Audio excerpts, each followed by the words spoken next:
Last we left our heroes on the day of reckoning in the city of Doors, Sigil. The Wildcards made their way to the outskirts of the Garrison House compound with a brash plan. The intent to turn their lovable rogue into a purple worm to breach the outer gates, to burrow through the stone, and work underground to try and provide access for the Wildcards and the Smiths, and commit a series of destructive acts in drawing attention away and causing destruction and death to the Crimson Coin. As the plan ignited at nightfall, with the anarchists' signals going live, the explosions of the Victor's Crown and the alchemists' compounds lit by fireworks and flame, the plan was enacted. Hondo was turned into a purple worm, and destruction did indeed ensue. He burrowed in to the dungeons beneath the Garrison House compound, finding Kellic Barrowbane and freeing Kellic Barrowbane not before he was able to provide you with some important information regarding the shardbound machine, as he called it. That it was powered by some otherworldly, powerful, and evil crystal that the Miser Drake, the spirit of the Miser Drake, was bound within it and to the general's command. And finally, that it did indeed contain a self-destruct function that, if activated, could take out an entire city ward, but was intended to take out the lady herself. Freeing him and making your way up into a fray in the atrium of the Garrison House compound, you were also met by an old friend in the Archivist, who weaseled his way into your group by saying he could provide you access and information, and that would help you in the vaults below to evade traps and things. Agreeing to this, you guys made your way up, and with the Smiths aiding in the fight, found yourselves in combat, but quickly seeing it through to this Yugoloth bank manager who held these kind of secrets and these keys to the traps below. Weaseled your way into those before he evaded you, and did indeed find these odd constellations on parchment and vellum that did seem to align with some level of star chart and constellation, as well as the Infernal Crusade, a tome which seemed to act as passcode or key to some other element below. Finally, as you gathered your information and stood before the Miser Drake's rest, the key to whatever lie below, keyhole I should say, the lock, stand before you with no key in hand. But in the courtyard, Hondo, the purple worm, made his final glorious act, destroying a large section of wall and ultimately the explosives bay kept by the Crimson Coin, and decimated a significant portion of their forces, of the wall, the barracks, and his purple worm form, dropping into the tunnel that leads back towards the Garrison House. Finally, stepping down the stairs, making his presence known in this sudden and very quick and rapid invasion of your force, the general and two red armored justiciars steps down the stairs and enters into conversation before combat with you. And that is where we're going to begin now. As Hondo is in the trench that you've carved, are you headed just straight back towards the Garrison House? Well, yeah, I think as discreetly as I can. You're underground, so like discreet is not necessary. Okay. You could be outwardly just fucking full flourish running. There's enough shit in the wake of your explosion that you're safe to just run. Okay, I'm good with that. So you'll get there in a couple of rounds here.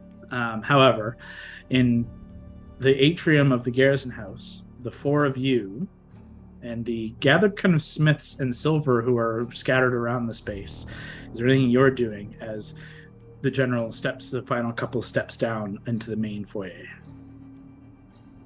I get a quick clarification. When I went and investigated or looked at the lock, you said it was also trapped, correct? Mm-hmm. But it was mostly like just was it something magical that's like if you're not using the right key no matter what? Is that what I kind of gathered from it?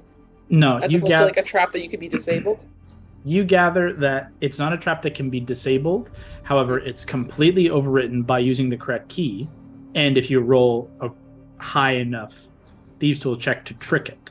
If you roll below the threshold, the trap is triggered. Okay. But there's no way to properly, like, you roll a 29 or something like crazy high, there is no other way to dispel and nullify this trap. It's a magical enchantment of some capacity. Obviously, that escapes you, but it's not a tripwire you can snip. It's not something that you can just kind of dispel because you're not even sure of the source. It's just this. It's a high Thieves' Tool check or use the proper key.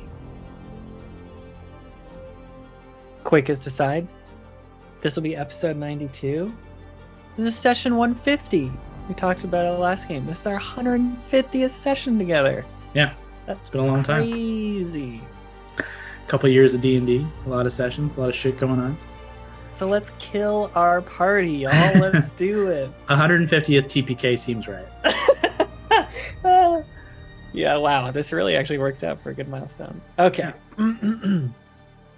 So he just walks down the stairs and he's kind of just staring at us. He's, he said some bullshittery as he came down the stairs. And at the final step here is if you remember correctly, the atrium, there's the massive statue you guys are kind of standing before with your back to the door and the kind of open section that Hondo broke through.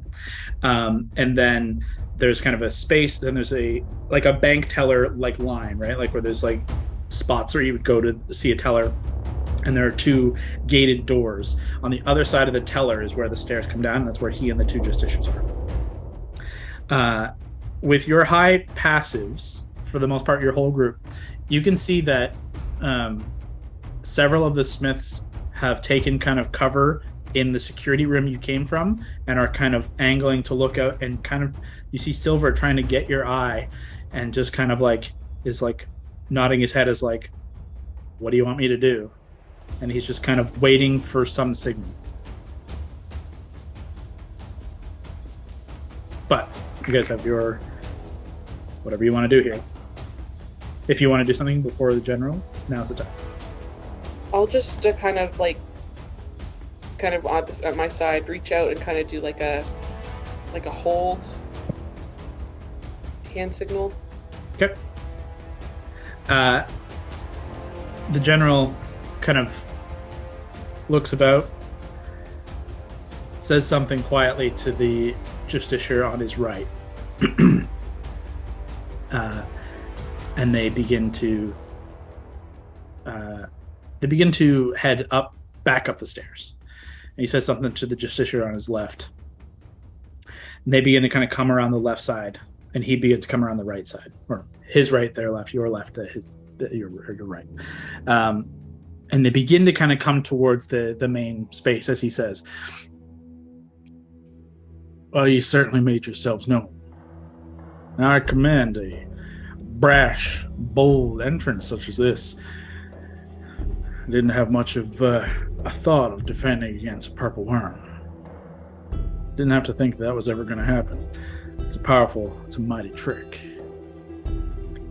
I'll glance towards where Silver was and say something like, "Yeah, well, we look for key moments." And I'll glance back at the lock. Okay. Quick question: would Gord be able to tell that the spell faded?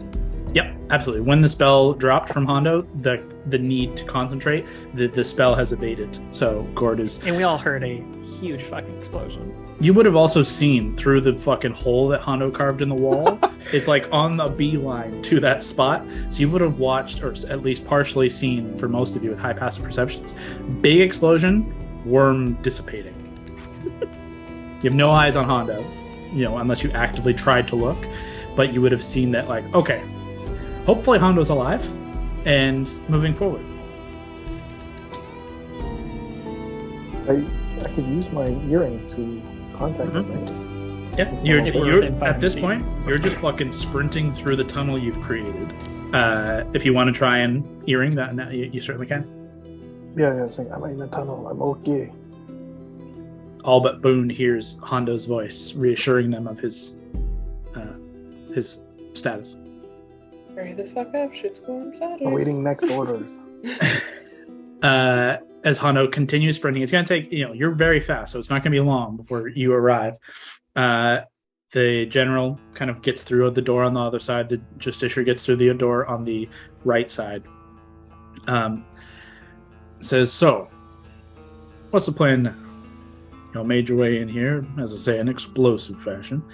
You've decimated quite a bit of my crew, and stand before me a little slack-jawed, if I'm honest. I would say it would go something like this. There's 3 of you. We're looking for new recruits. So I reckon we only got 1 spot on our team, and if you 2 wanted to duke it out, we could see which one's worth coming and joining our side. It's cute. It's very cute. I got bigger aspirations, so to speak.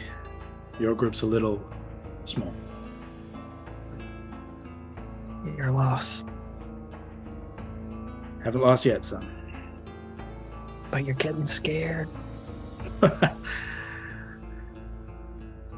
don't remember a time I ever been scared. Kyle, while he's talking to us, can I try to focus on him and just watch where he's looking to see if there's anything he's nervous for, or like, I don't know, like, the cliche, from Sherlock, you light a match and, normally a mother would look to her baby, but you look to the safe, like anything like that might try to give us any clues or hints. Make a perception check. Oh, no, not very good. Like, it's still okay, but it's not great. It's only 14. Honestly, his eyes are just trained on the 4 of you. Like, he has yet to break from either, like, just shifting between 1, 2, 3, 4, just watching, staring you down. Honestly, with your passive insight, he honestly does not feel threatened. You made a big splash, and yet he's just like, it's a good one. I commend you. However, deal. On one hand, that's good because it means he doesn't suspect like what we know. How far away is he from us right now? How many feet? 30 to 40. All right. He says, finally, he's like, unless y'all have something real to talk about. I got business today, and it ain't with you. By all means. We'll just hang out here. Well, you'll do something here. Require a bit of cleaning up afterwards, but that's okay. Today the city's getting cleaned in its own way. You're just one of the many, many piles of trash I'll have to take out later. It's a job I'm willing to do. Give me a second, Hondo. He continues like the trek forward, headed towards the left side of the room, kind of along the line of the building of the rooms where like the office was and where Hondo has crashed through the wall. Hondo, at this point, given your speed, you didn't dive down into the ground from the Garrisnos. You went out through the wall and then dove down. So you're about 50 feet shy of the Garrisnos where the tunnel rises up. So at this point, you're coming up out of the tunnel 50 feet from the edge of the broken wall. But you can see in, and you can see the general, and you can see your 4 friends. And the fucking chaos you've caused. Make a perception check for me, though.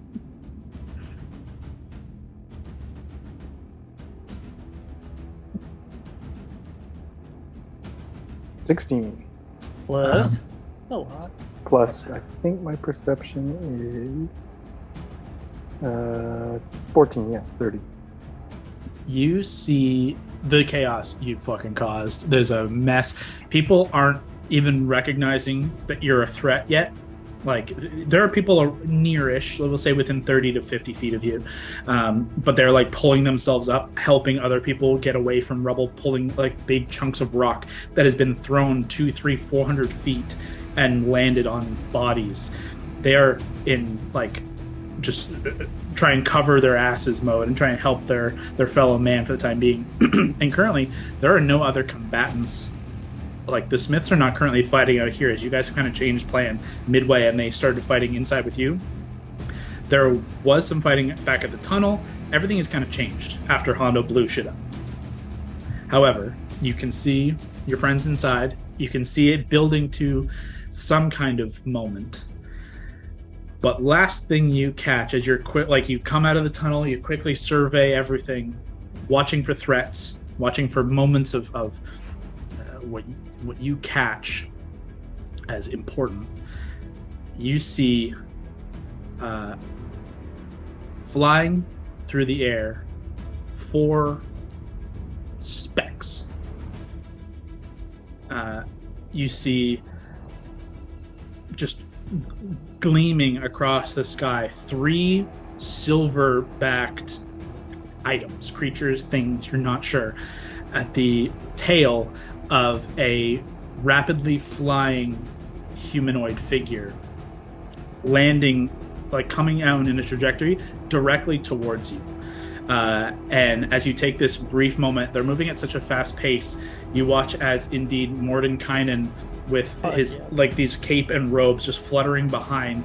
You can see behind him these they look like panthers, but with steel wings and crackling with energy of some capacity. They are glistening, gleaming black metal, and they are snapping and trying to snatch at the back of Mordenkainen, and 3 of them flying through the air as he careens down and like comes to skid beside you, and like scatters magic behind. The 3 of them kind of dodge around it and then begin landing about the space. One of them kind of careens into a pile of mercenaries and begins just thrashing and attacking as they're trying to fight it. One skids up into like the front of the garrison house and like slams into the wall, into the door.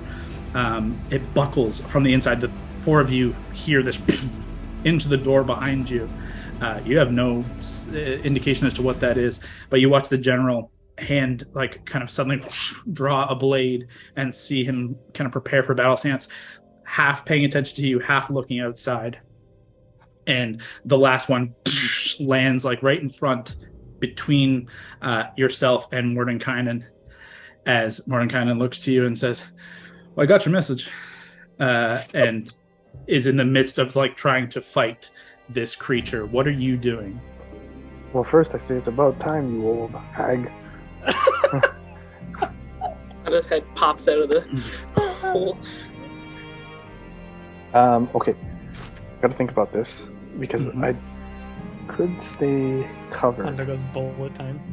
I also want to point out, actually, there's one last thing as you pop up. One thing you noted in your worm form that now several rounds has passed. The space in the ground that you saw in the vision, in the image that Snow had recorded, it's finished while you were underground, and you heard this kind of boom as you reach up top, and this has all come down. You see kind of rising, kind of shrouded in this kind of smoke, the slowly rising out of the ground and growing from 10 feet to 15 feet to 20 feet-ish tall, the gleaming arcurite plated machine, and this kind of core of burning purple energy. And through what looks like a visor at the front of what would be a face, you can just see this kind of like roiling white-green energy and this kind of flare of this like draconic, but it can't break free as the machine, the shard-bound machine, begins to power up and stand tall over the garrison house. Now what do you do? Fuck. Just Hondo or us? This is just Hondo for the time being. Hondo's outside. You guys all experience this, but you'll experience it one step past him. Gotcha. This is a tough question. Could I blow it up? No. You could certainly try. The thing is, right now, no one's engaged anyone, right? Like, there's no, besides Mordo and his group, our immediate have not engaged in a fight yet with him. You, as like the expert in kicking a fight off, can tell that inside, it's at the precipice. It's at that moment of shit's about to get real, or it's all gonna kind of fizzle away. It's got that bubbling energy. This exterior has kind of pushed it over the edge. Well, I know. Okay, so we need to go to the vault, right? I know that. Yeah, recap is we need to get that book in. Can I stealthily continue while everyone's distracted? Because they are distracted.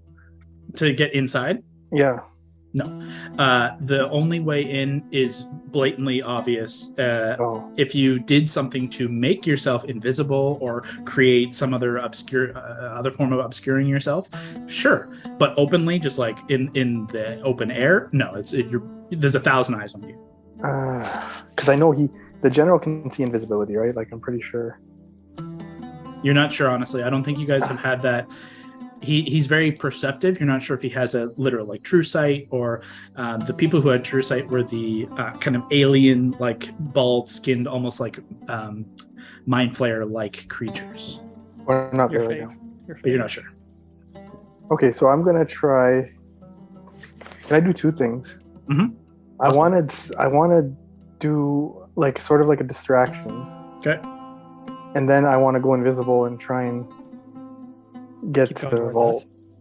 Okay, that's two different actions, which is still like totally doable, possibly before shit kicks off. So, what's the first thing you want to do? I'm gonna create the diversion. Which is? I'm just looking. I'm. You know what? I'm gonna create a fog cloud. Fog cloud, not bad. A fog cloud is a kind of diversion that you can utilize to like cover your trail, tracks, whatever you want to do. Are you going to place it between you and like the entryway into the garrison house, or just right on where you are, or in the garrison house around like the general? I want it to be away from me and everything, because I wanted the attention to go away from where I'm going, right? So where do you want to place it? So like so if I'm going, let's say I'm going straight through to go to the vault, I have to go straight through the thing you're basically this kind of opening that the smashing opening that you've caused as the worm is your open direct target to your friends and where you believe the vault to be. Okay, so then can I do it to like one, like the right side or the left side? Like, yeah, make it look like it's absolutely. Okay, yeah, you begin to cast the fog cloud as all of this is kind of happening simultaneously. Like Morden kind of lands, and as you kind of have your little quip with him, you cast the fog cloud inside, and it almost from the inside, the four of you kind of turn with all this happening simultaneously. Right when the door gets smacked into, you watch like almost like seeping under it, this cloud of fog begin to billow and unfold. That begins to encompass. Actually, it will reach all of you and encompass your group up to the edge of the statue. Hondo, that is. Do you want to move towards, like, to move inside of that fog, or do you want to stay outside? Whatever's the quickest way to get to the vault. You got it. Okay, so Hondo sprints in. We're going to come down to a second action to cast your invisibility because it's 2 spells. So inside, the general has drawn blade at the ready. Shit's popped off outside. You can see what you assume to be Mordenkainen shown up. You guys don't have eyes on the creatures behind him, but you hear and you see through the opening, the big ass machine has joined the fray, and then a smoke and fog cloud begins to envelop all four of you. You're right on the cusp of it, so you could be like poke your head out, or you could slip inside. Who'd you say that to? Slip inside? The four of you inside. So like we could back into that fog cloud. You could evade into the fog cloud if you wanted to utilize it, but that would pull you away from the lock. Yeah, I want to be close to that lock, so I'm going to stay by the lock. I don't know about you guys. You're kind of like half in and half out of the smoke then. So it's like a little legs. Yeah, it's a little around you. But is there anything else you guys are doing inside? I've like taken out the glaive, the mask on, and just be like, looks like our friend arrived. Is there anything else that the other three of you want to do? Same thing as Boone. I'm gonna stay close to the lock, but because I'm tiny, just kind of like duck into the fog. Yeah. So no one can see. Just over your face. Yeah. Over my face. You're a little bit more obscured than the others, giving yourself. It does kind of obscure your sight just a little bit, but you're right on the cusp as you prepare yourself. Mary, Gord, anything you guys are going to do? We don't have any idea where Hondo is at this moment, right? I would say so maybe around there. I'd say you have an idea that one, he said, on my way, essentially. You know how fast he is. The fog cloud is his almost his signature move. Yeah. It makes sense that Hondo's near. And you have heard people moving. You have a very high passive perception. It's likely, but you don't have eyes on it. Okay. I'll go on the earring then quietly and say, Hondo, there's a lock that needs you real bad. Because I don't think we've actually passed that information along. Smart. I'll quickly say, face the statue, whatever it is. And then I'm going to step into the fog cloud. Okay, you descend a little bit back. So and try to keep a bead on how far I am from the general. Before I step in, do I know? Yeah, you will lose visual. If you're in the fog, you will lose visual, which is kind of the benefit and the caveat. Mm-hmm. Okay, but yeah, you. And I'm just gonna I'll try to keep my ears out to try to track if he moves. He's a big motherfucker. Mm-hmm. Okay. And I'll have the sword out just in case. Sounds good. Gord, anything from you? Yeah, I'm just chilling. Okay. Gord remains in the fog, just obscuring. The general, with blade drawn, looks about the space, sees the fog. You can see those of you who are not obscured in the fog. The smiths that were in the building with you have begun to kind of use the shadow and kind of just shift and move. All of you have pretty high passive perceptions and knew that they were there, so it's a little easier. The justiciar who comes in on the other side, you see activate their weapon, and their blade begins to glow with this kind of holy energy, this kind of holy flame, which kind of illuminates some of the space. And you watch as Silver springs out of the darkness towards the general and tries to embed a blade in him as he kind of attacks, and he just kind of looks over towards you and just says, "Get out of here." And he goes into combat with the general. Are you guys joining combat, or are you doing your own thing? I want to get this fucking door open. That's what I want to do. I'm doing disguise self. No, you're not. Get this fucking door open. I'm gonna get the door open, but I'll disguise myself as A key. one of the the least conspicuous guys. A jackal or something. Like a lackey. One of the lackeys. Something that the general won't take much notice of. Okay. If you guys are not engaging in combat and just guarding Hondo, you guys just hold as Hondo sprints into your group. You watch his disguise fall over himself, and he goes into the general.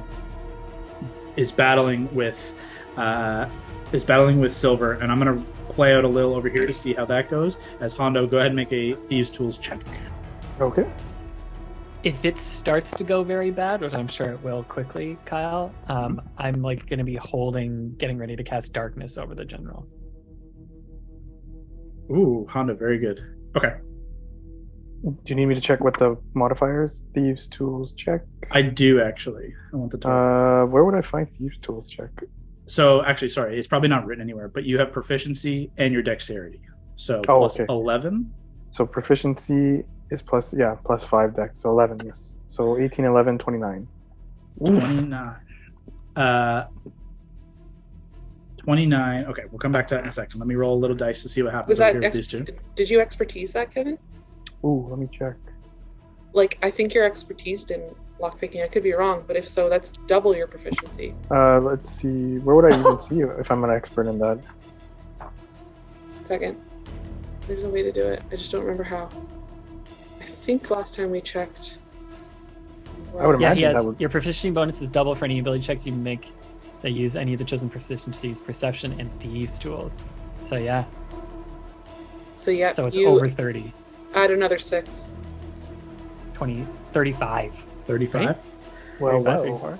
So, in the very quick second it takes for Hondo to get this lock, you guys watch as Hondo descends down, and it's already the statue itself begins to kind of shift and rise up out of place. As you're taken away for 1 second to see that, you kind of bring your attention back literally a second later, and Silver's blades have like dragged across the general and like jabbed him in the neck, and he just grabs the blade from his hand and like breaks his arm in one move. Oof. And with the shard blade, stabs Silver through the neck, up through the face, and throws his body to the ground.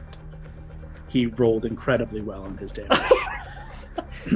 Silver is thrown to the ground. The other smiths about are just firing like arrows and bows and like all these shots and things towards the general. Some are impacting. You watch as the justiciar, the red armored figure, just begins to like move forward towards them and is just like just carving through. They do not look like they're going to stand much of a chance here. However, as the vault entry begins to kind of rise up, beneath it, this space opens up, and you can actually kind of see, just wavering on either side, this kind of like shimmering energy. And there's a small platform about 10 by 10 that sits about, it's a 10 by 10 almost box that opens beneath, awaiting you to enter. Fuck yeah, let's get in there. Okay. All 5 of you, it's going to be tight for all 5 of you.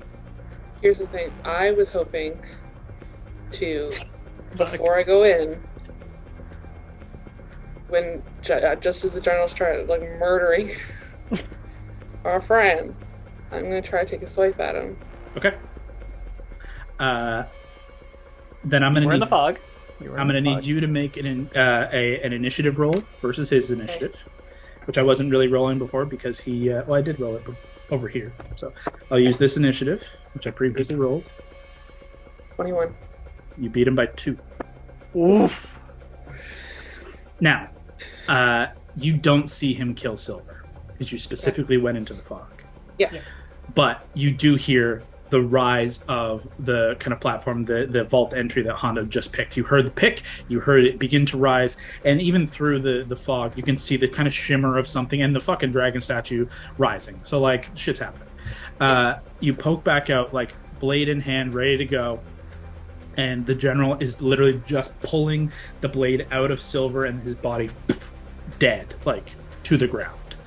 As he turns back, you can already see this wide grin across his face. This is almost exactly what he wanted. He wanted to 1v 1,000. And he will. He is like just about to charge in as you step out of the fog. Go ahead and make your attacks. Okay. The first one is natural 17 on the dice. Oh, that's good. Okay. So that ends up being reflection 32. Definitely hits. Yep. I get to use a D10. Yeah, 2 hands. Both my hands. Let me just check something very quick. That's gonna work. How close is he to the everybody else? Not at all. Okay, never mind. Okay, so 10. I rolled a 9 on the d10, so that is 18 points of damage. Okay. For the first one, may as well take the other two. I don't care about the other two. I rolled the same thing, a natural 17. That one is only 14 points of damage. Yep. Okay. The last one. Huh? The last one I didn't roll as good. 25. 25 to hit? Yeah. Does hit. Okay. And 3 even good worse. swipes. So that's only 13 points of damage. Okay. You watch as you charge out, and he's ready for a fight. 1, 2, 3 strikes in, and the first one he barely registers. Barely registers as a strike. The second one, you watch him not become like quizzical or even surprised, but there is just this element of like, that stung more than I expected. And the third one, you like cut across, and he's not even trying to like protect himself out of what he's used to, and you carve across the chest, which kind of glints mostly off of his armor, but nicks the exposed kind of shoulder. And in the 3 wounds, he looks down, and it doesn't immediately heal. Most of these other wounds have been just like, as the blade exits, it's already sealing back up. But for whatever reason, he looks at the blade, and it is indeed kind of wet with his blood. And it suddenly is not healing. And there is a look of like recognition that you instinctively you gather. He knows what that is. And then you watch like joy for battle to recognition to bloodthirst. I'm going to use my bonus action to disengage. Mm-hmm. And He's join my going to friends. use his reaction to attack you anyways, disregarding disengaging. Fuck. And he's going to still hit you. And with this hit, he's going to go for a disarming attack.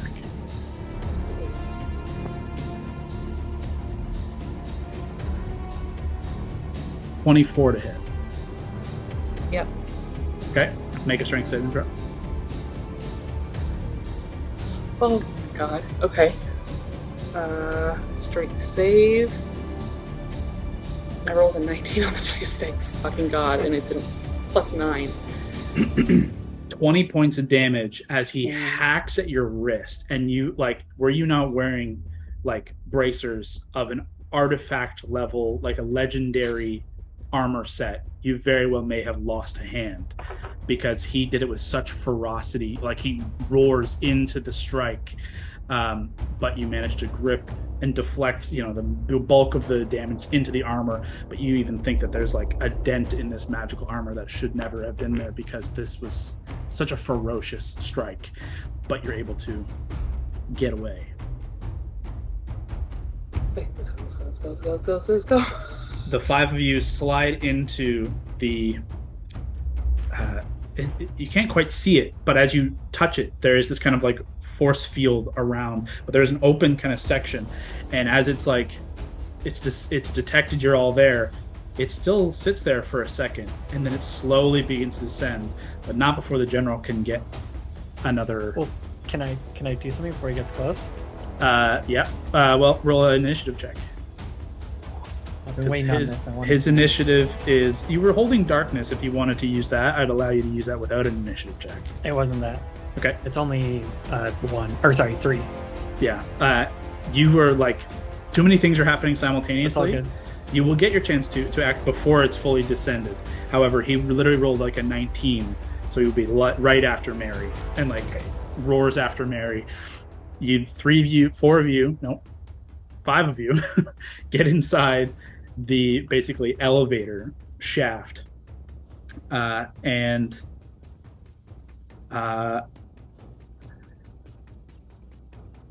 What is he gonna put in there?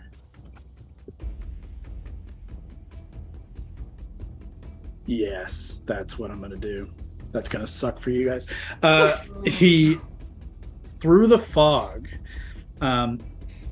He takes something out of a pouch and slams it into the ground. And through the fog, you watch the fog like part as he slams this kind of sparking metallic construct into the ground that he kind of imbues with some level of magic.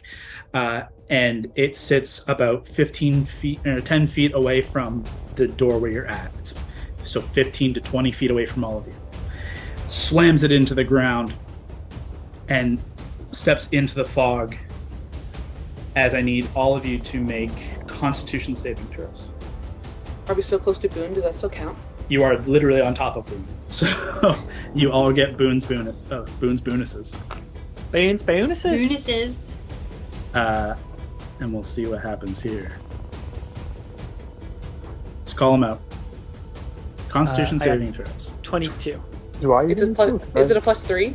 8. Yep. Yeah, +3. +3. Everyone has to make a Constitution saving throw, but you have a +3 to it, including your normal con save. 23 then. Okay. Did I hear Gord have an 8? Yeah. You rolled Yep. that shit. Alana? With the +3, it's 18. Ooh. Okay. Yeah, even I didn't roll well. My con's good. Wait, this is con save, right? Yep. So, and +3 you said? Mhm. Yep. So that's, let's see, 15, 19, 23. Okay. So.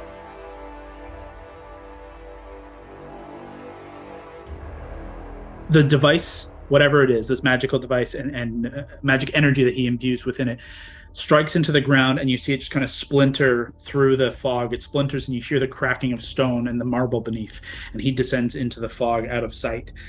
As all of you are just kind of waiting, just willing this thing to lower, and it's lowering very, very slowly. It ignites, this kind of wave pushes you back, and then you feel a small black hole begin to pull you towards this spike in the ground, this gravity well grabbing hold of your chest and pulling you. Boone, Alana just succeeds. Hondo and Mary, you hold your ground, but Gord is ripped from the middle of you and is pulled 20 feet out of the space in that direction. I will give one of you one chance to make a strength saving throw to grab hold of Gord against this. Oh. Because you all succeeded, I will give one person a chance to grab hold of Gord to stop him from going. He still takes the damage. It's gotta be Allie. Can I do do mine's it. 11? Do it, What's Allie. wrong? Go! Okay. Wish me Strength luck. save. And add 3 to Okay. this. Okay. You know what? I'm sorry. Inspired. Because she's moving. I'm gonna make it a strength check to negate that save bonus. Oh, Because it strength should be hard. It's not a saving throw. Saving throw is like yourself.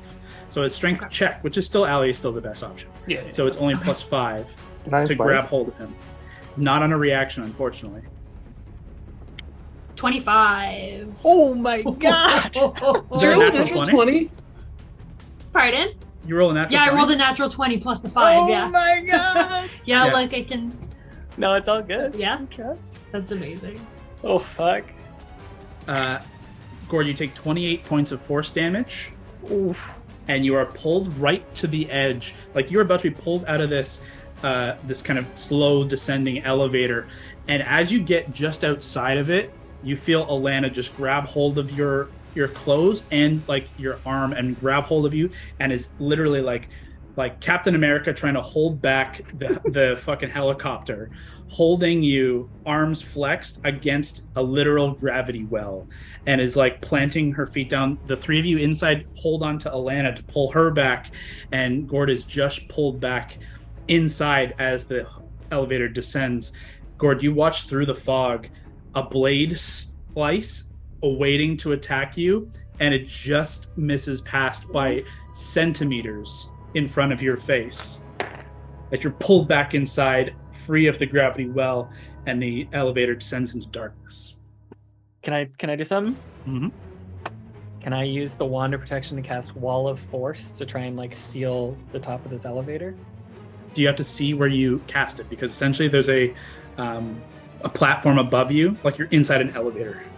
It says, invisible wall of force springs into existence at a point you can choose within range. Wall appears any orientation you choose, horizontal, vertical, barrier, angle. It can be free floating or resting on solid surface. So a point you can see in range is the key there, right? A point you choose within range. It didn't say see yet. Then if it's choose in range, then you can go whoop, right above us. Yeah, let's do it. Okay. Absolutely. Not mark off the charges.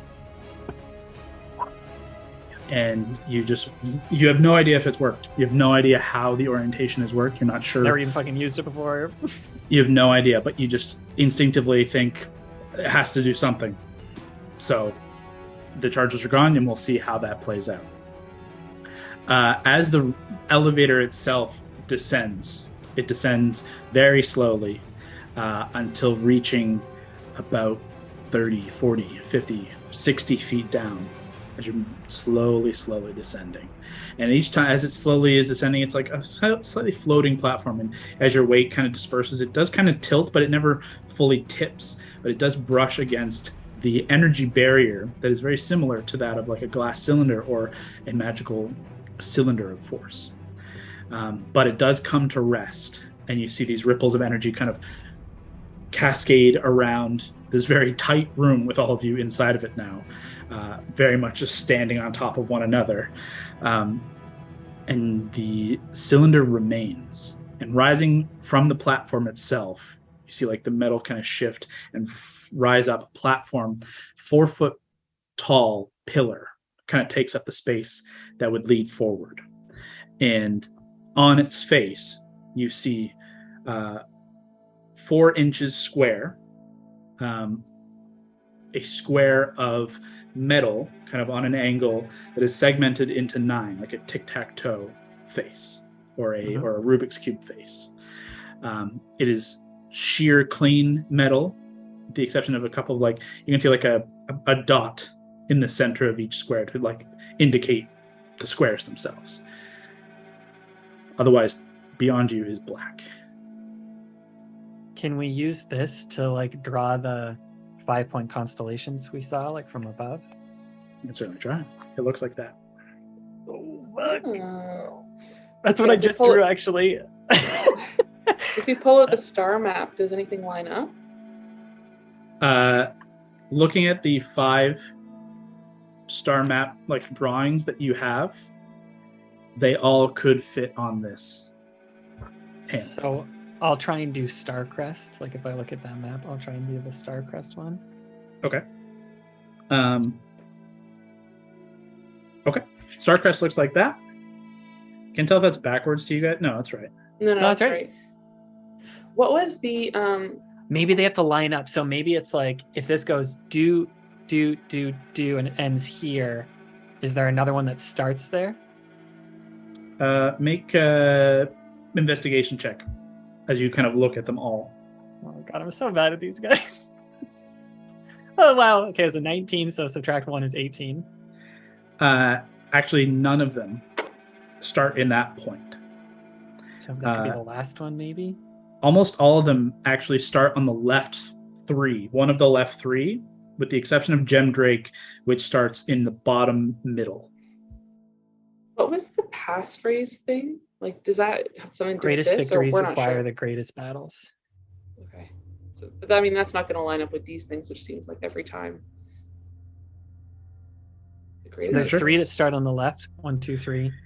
There's one that starts. So here, let me bottom. just show you. Let me show you the 5 you have, just so you have a pseudo visual representation. So you've seen Starcrest. This is loose kind of star, starts in the bottom left. This is Aurelia's bow. Kyle, do you think you could actually put them on the map thing so we can see them all at the same time? That I can. That's a cool idea. It had to be puzzles.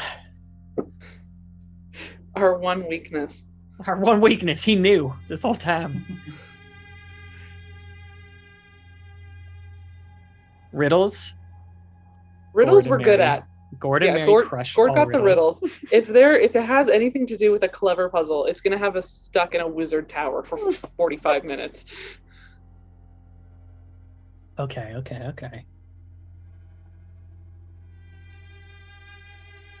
Okay, so that's not gonna work because they don't all start and end.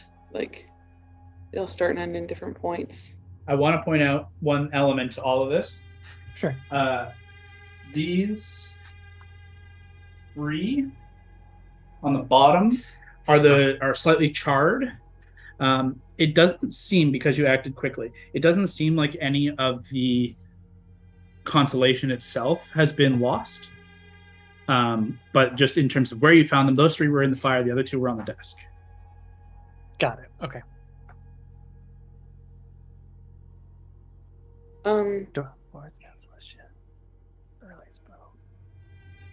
We don't. Okay, so we're not sure if there's. If we look at the star map, does that just look like a generic star map, and like, or does it have any clues onto anything about these? Make an investigation check. I rolled very well. Okay, that is 32. Okay.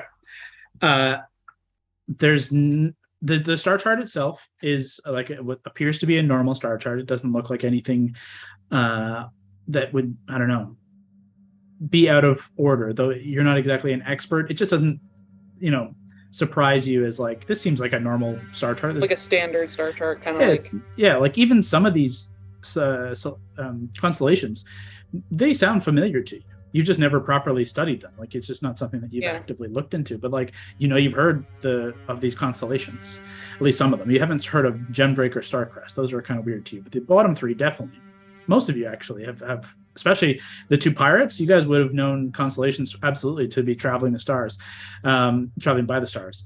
The top 2 are a little obscure, but the bottom 3 are certainly ones that you would have come by. But with a 32 on the star chart, there is an element of the star chart that is concealed in some fashion. You can feel a texture is kind of a little off in certain spots, and there's like an element of like exactly how you would conceal information via Evenfall. Okay. Possibly invisible ink. Is there any light down here? No. Okay.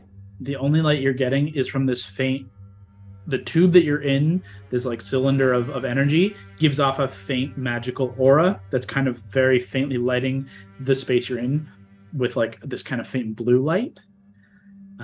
But otherwise it's pitch black. Okay, if I hold it up and look through it towards the light, nothing's revealed yet, I'm assuming? Nothing is immediately revealed, no. But like it does confirm that you feel like, yeah, okay, I can see a couple of spots that like maybe there's something added, but you can't see it. This is a long shot, but Hondo, I need a lighter.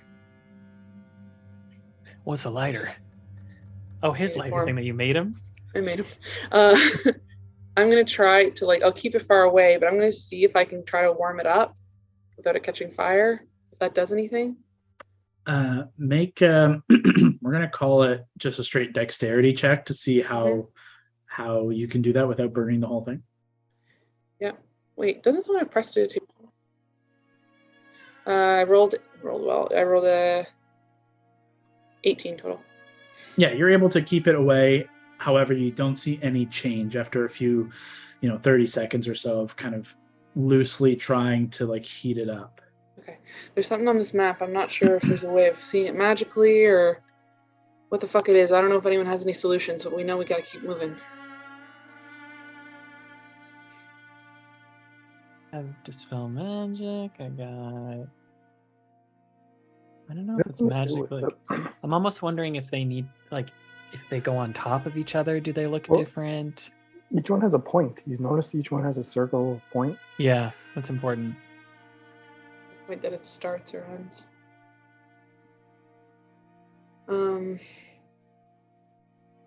No one has like detect magic. I think I do. No, I don't. I would say, with like again, Mary, 32 is a crazy high check. It doesn't feel magical. Like the concept of a magic item and things bound by enchantment, you can typically feel a buzzing, an element of magic when you touch a magic item or something that is enchanted in some capacity. Even a low level enchantment has a very faint feel. This feels more in tune with like some kind of concealment, like a mundane concealment in the ways of espionage. All right.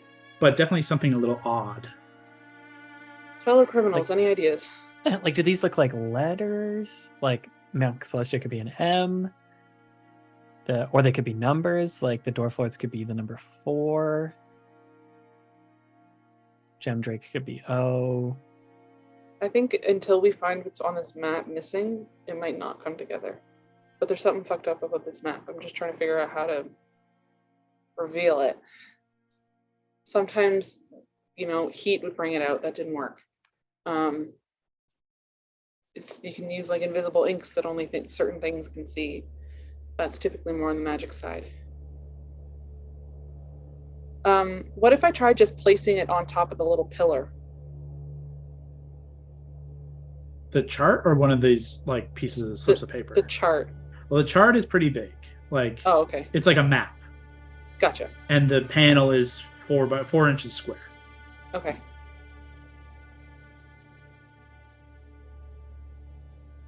Five's a weird number. Like maybe there's one missing that would like fill this gap, right? Like if you go dwarf, let's say like big dot starts it. If you go Dwarf Lords, it goes left, top, right, middle, down. And so down's like the next starting, then it could be like the Gem Drake. And then it goes all the way back down. And so like, are we missing one that starts there? Well, no matter what, it doesn't look like there's end points that match up with all each other to make it all a train. Like maybe we're missing one that matches them, though. Also, you notice each one is 4 sides? Me 4 lines, yeah. Do we see any other 4-line constellations on that star map, or are they all pretty much like that? It's all in the same vein. I mean, most constellations range from, you don't get many under 3. Doesn't make much of a symbol. And then some range much larger, but there is a larger grouping of 4-sided, 4-lined, so to speak, to connect 5 or 6 dots. Okay. I will say at this point, you all hear a heavy crashing above, and like you've heard the very faint sounds of like combat continuing as you descended, it became a little fainter. There's a sudden like very loud shatter smashing sound.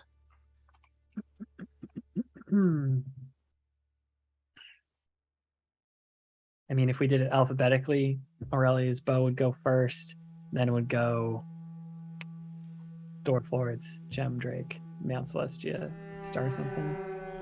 But yeah, if there's some like little like hidden thieves' cant thing that we're not seeing, it could be that these symbols are actually the symbol for something else. If we like run our hands along them, do they seem like there's anything like, indented or anything like that we don't recognize? On the chart or on the images? Let's do the chart itself. Okay. Make an investigation check. It's not gonna be great. 2? It just kind of touching the map. It just kind of feeling it. There are actually like weird little like ridges and lines, but it's more the actual like vellum that it's on is not smooth.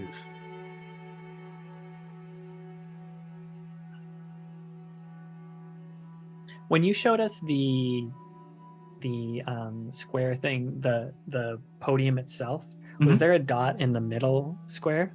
Yep. Oh, but there's not like one dot that's lit up. It's just like there's dots in each square. There's just a little, like almost like you get on like a pin pad to like press. Yeah. Maybe it's we have to do each quadrant. Like maybe we're missing one. So like let's see if it touches every quadrant. Let me draw this out. Okay, so dwarf lords would go this, this, this, this, and then Mount Celestia does this. Which ones were the ones that were retrieved from the fire? Dwarf Lords, Mount Celestia, and Aurelia's Bow. Look, if only one of these works, I would try to destroy one of the ones that works today. Maybe they're all options depending on the day. I think that the Jackal said you'll need a bunch of these. Do we recall what he said? He did not. He just said we needed the information that's in here. Great. He didn't say anything specific. In fairness, he may not know exactly how it works. He just knew that there was answers in the office. Well, I drew this, guys. So did we figure it out? Is that the answer? Mary, if you want to make a thieves tools check as like part of, and Hondo can do the same. As both of you are a criminal check. You're going to make a thieves tools check to see like that's like your way of deciphering criminal shit. Come on, criminal check. I didn't roll great. So it's proficiency and dexterity, right? You get double proficiency. Yeah, so yours is plus like 17 or something. Yeah, 17, and I rolled an 11, so 28. Okay. I rolled bad, like not bad. I didn't roll great though. I didn't roll near that. I rolled a 9 plus, I guess, 6 plus 6, and 9 plus 12. It is the two of you are looking over this information, and the part that is kind of nagging you is it's a problem of simplicity. As you're listening to everyone and your own like ideas trying to complicate things, the answers are before you. It's just picking the right one. Mm-hmm. Now, the answer is also before you. You just have to find it. One of these is right. We just have to figure out which one's the right one. If I look up where it's dark, are there anything that looks like stars or anything? No. With your passives, you can see a circle of light from above where like the tube would end up above, but it's very faint. Hondo, you rolled 28, right? Yep. The application of heat is like that's a wise way to go. In terms of like how else would you reveal hidden elements, and then consider that same path, but you're just not sure exactly how these guys would do it. Something's concealed. How would spooky? So if I use my lighter to Mary already tried heat. Heat's the right path. Well, the concept of applying something to it is the right path. Mm-hmm. Oh, water then. Cool. What about blood? Blood, yeah. If I cut my little hand, and you cut your hand and apply it to. I'll apply it to Aurelia's bow. The image or the star chart?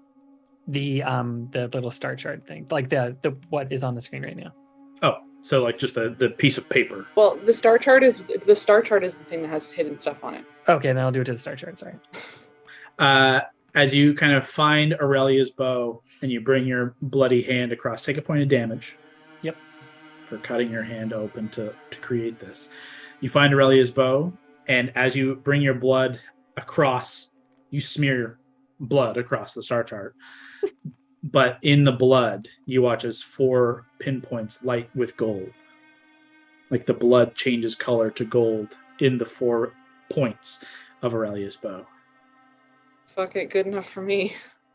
Can I just try it on Mount Celestia? I'll take another damage. Yep. as you go across Mount Celestia. It does not. Okay, let's try Aurelia's bow. Let's try it. Yep, it's going. You begin to go through the 4-button press.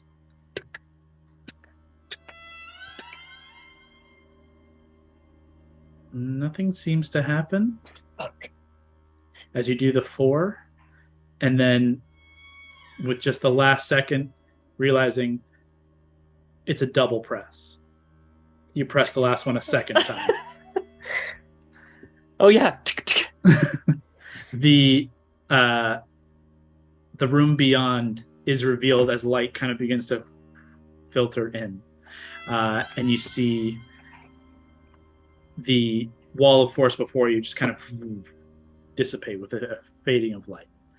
You see dark stone walls of smooth slate, a floor of rippled marble akin to that of the main floor lobby, about a 20-foot square room, if that, but one singular metallic door straight ahead that is currently closed, though as everything kind of the tube sort of disappears, you hear this kind of sound From inside here? from the door on the other side of the room.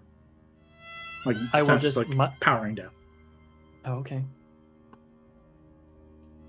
Let's try this door. I'll mutter under my breath as I'm going forward. Unwavering bastion and stalwart shield guards the beating heart of coin. And just like start walking towards that door. Let's see.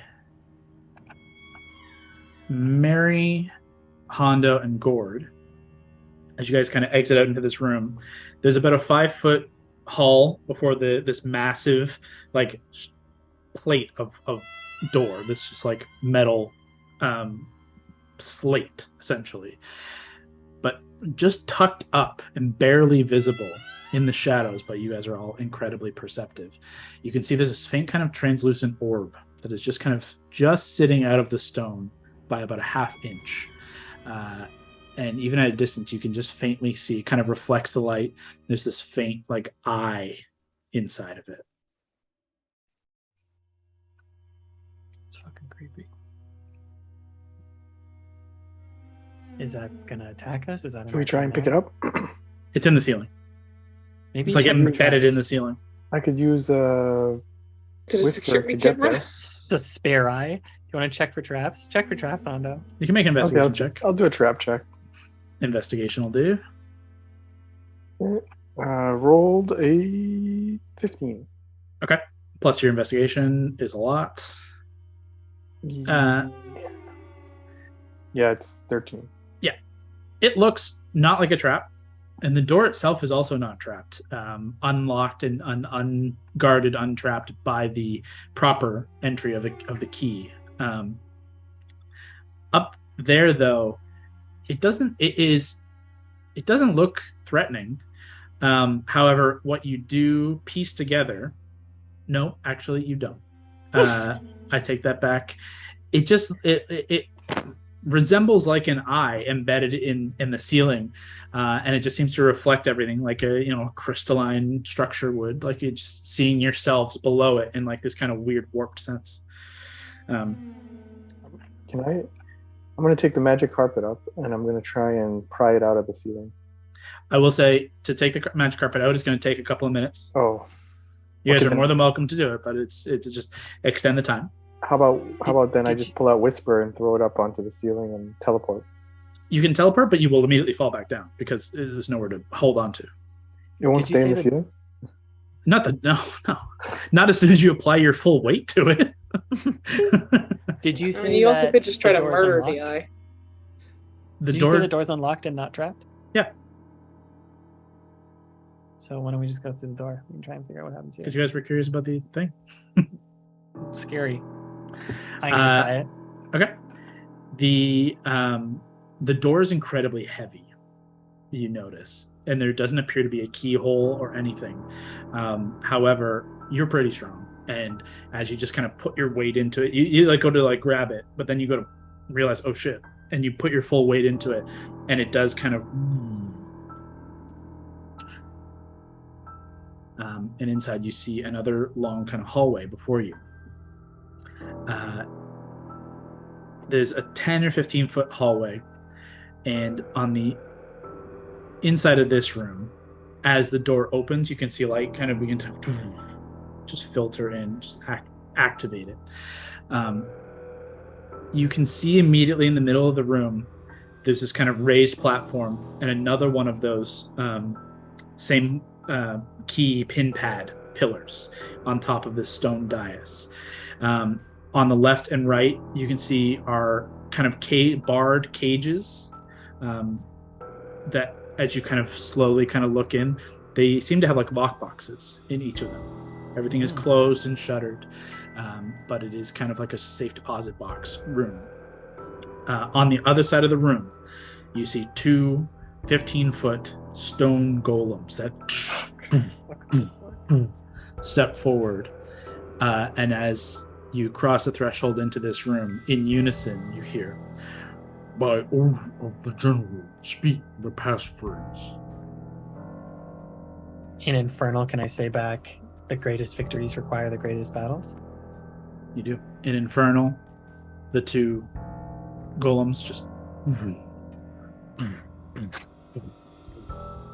step back and flank the door on the other side, which you notice is a massive vault door, like classic bank vault door. I gotta get in there. That's where it is. Fuck these other chests. Let's go for the main thing. What does it look like, the door itself? A massive vault door. That's it? Okay. There's no key or like keyhole or another It pin looks pad or like anything? big ass circle of metal with a big ass two-handed kind of like twisty thing and a big twisty thing for numbers. Fuck. Hondo, this is showtime, baby. Show me the greatest thief alive, pal. I'm ready. Sleight of hand. Can we just open it?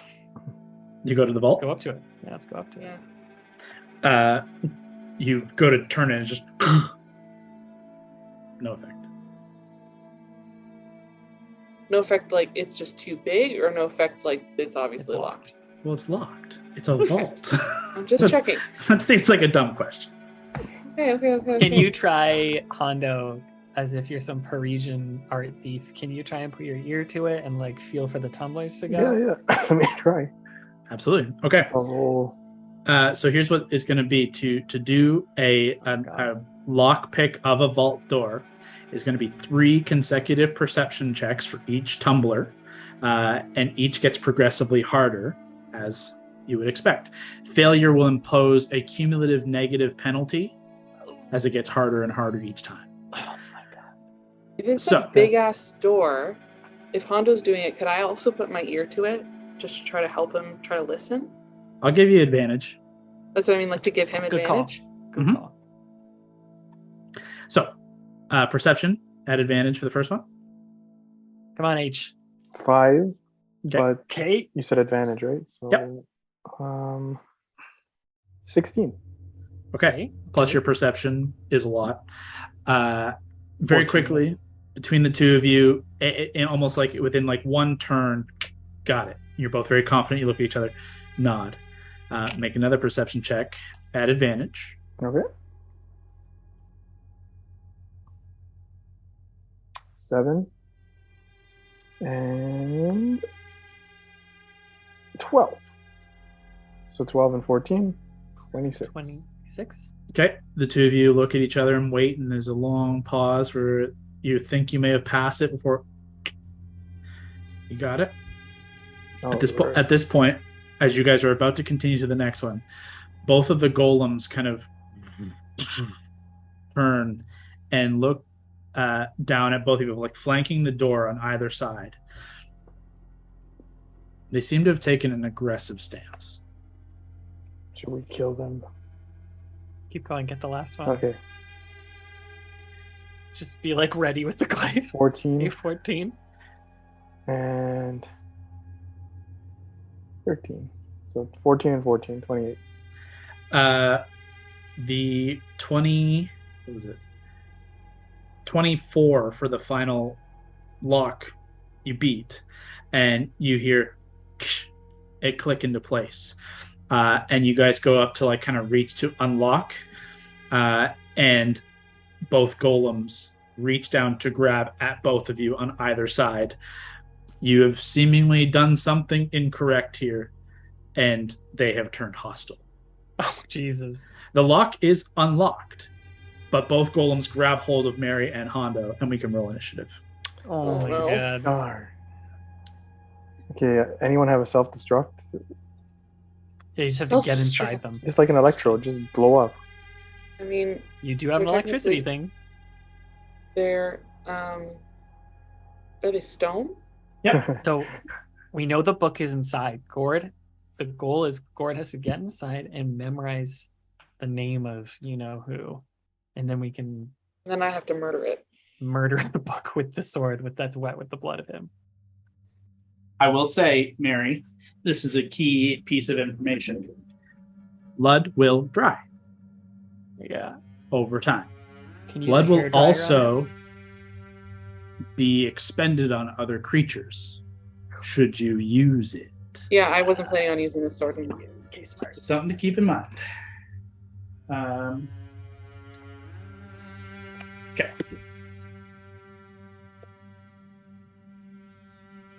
Poor Mordenkainen just showed up and we're like, thanks. Bye. Yeah, he's going to be holding his own for a minute. And he's like, what the fuck is this mecha? He doesn't even have his cool staff. He doesn't have a lot of stuff.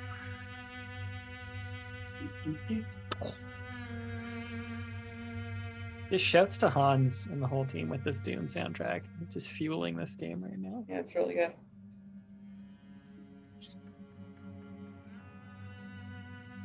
Okay, where are you guys? Hondo and Mary were right here. Where would the rest of you have been? So south is Vault Door, this little guy right there. Yeah. I would have just been standing behind them. Yeah, You same. got it. Gord? 9. Okay. Oh yeah, we got to roll initiative. Initiative, yeah. If you guys haven't rolled initiative yet. Wow, my best initiative. Yeah, Okay, Do I need so to? easy. yep, being an initiative on all sides. 8 and 12, 20. Fucking guy beats me with an 8. 20 for Hondo. Okay, so 25 to 20. Me. Hondo. 20 to 15. 18. Guys. 15 to 10. 11. 12. At least we didn't all roll below 10 this time. Gord, you said 8. 9. 9. That still beats. Okay. So both of them get that first kind of grab at both Mary and Hondo. So both Mary and Hondo make acrobatics or athletics checks, your choice. Acrobatics. Wait. Yeah. Same. And they reach down to grab hold of you. You have to beat a 21. Okay, I rolled a natural 14 plus 12. Okay. I rolled a 19. Plus, yeah, no problem. That's So what I did. they reach down, and like you can see that like they took an aggressive kind of stance for a second before reaching to kind of grab hold of you. And you're not sure exactly what went wrong, but apparently, essentially picking the vault door was enough to trigger their defense mechanism. And they went into defense mode. So, top of the round, Hondo, you're up.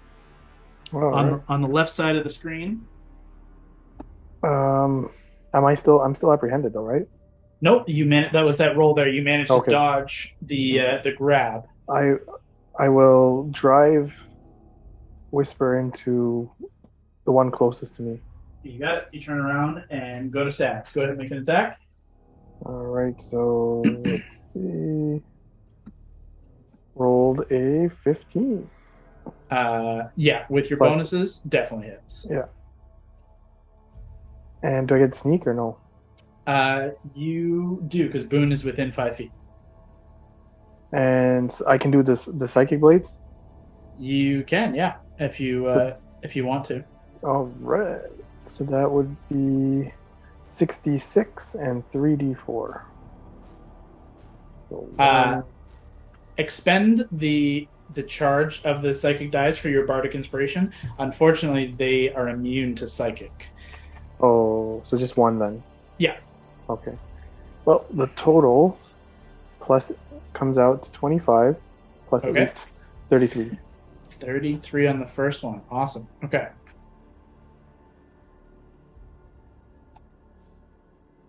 Yeah, you strike out at this very slow-moving golem of stone, and manage to like carve between two of its like pieces of stone.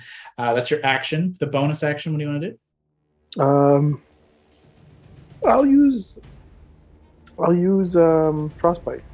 Okay. Go ahead and make a second strike. And do you want to stay there or do you want to move? I will. Actually, can I go? Like the door's open. Can I head in? The door has yet to be opened properly. It's unlocked, but it's a big vault door, so it's going to take an action to fully open. Damn, I should have thought of that. Okay. Okay. Yeah. So I'll stay where I am then. Okay. And my attack roll is an 8 plus 11, 19. That hits. Go ahead and roll damage. So it's 1d6, 2d6 plus 5. 1, 2. Okay, 7. Okay. Plus 5. 12. All right. The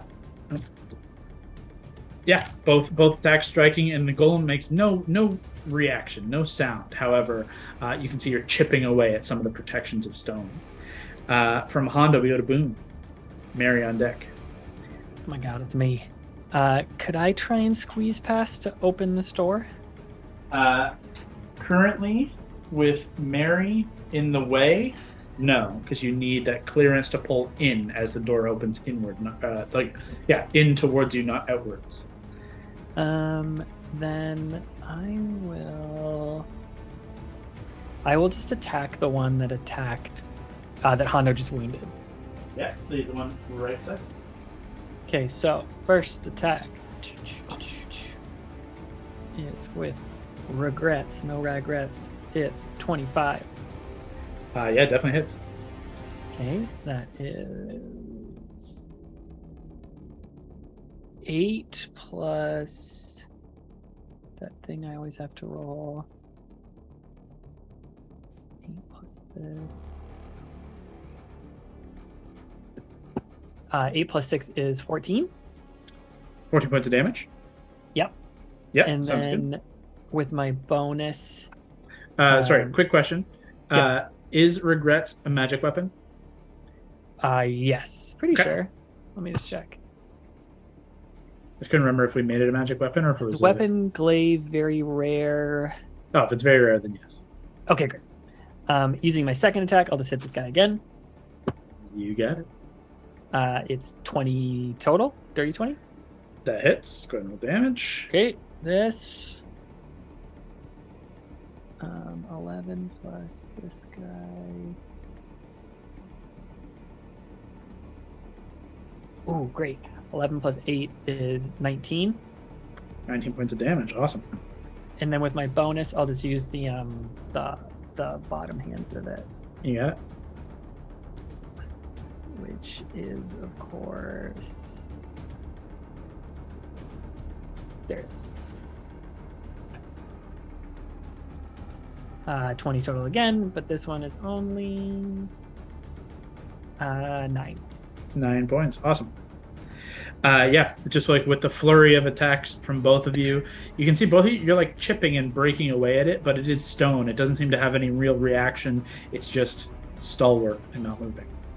Oh god. That's your action, bonus action, and you can stay there.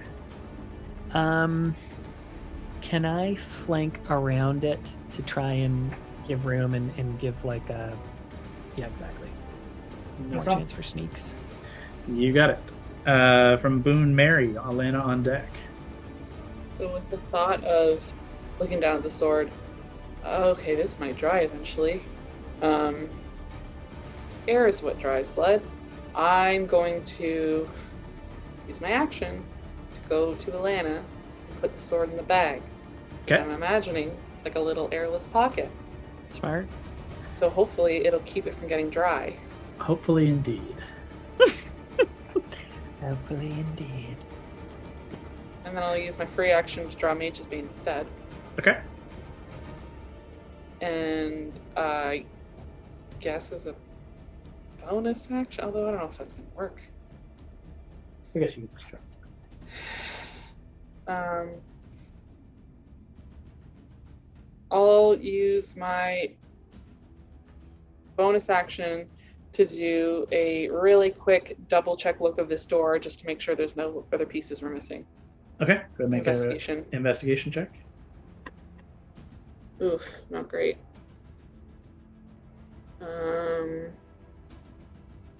Why can I never remember what my investigation is? 21. 21. You guys, you feel pretty confident in that there's nothing more to be found here. It seems like it's just a vault door that it's hard to unlock, and what you may have realized has triggered them is the fact that you guys skipped over the keyed entry bit here and went straight to try and unlocking it, like picking it and picking it. It's a vault door. But that seems to be more that it was protected by them than the vault itself. Okay. Seems okay. Is that the end of your turn? Are you going to stay there? Yeah. I don't think am I in the way of anyone? If anyone tried to get through to the door, you would be making it difficult. Okay, I'll just move. I mean, I have a lot of movement left. Kind of put me back where you put me before. No problem. Easy enough. Mary to Alana, Gord on deck. Do you want me to go get the door open? It's up to you. If you think that you can get it open, it looks heavy as fuck, but you're the only one who might have a chance. Okay. I'll move towards the door and I'll see if I can get it open with strength. You got it. Go ahead and make a strength check. Okay.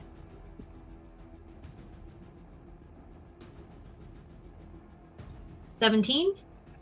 17 as you kind of reach up and leap and try and just pull with your full weight down.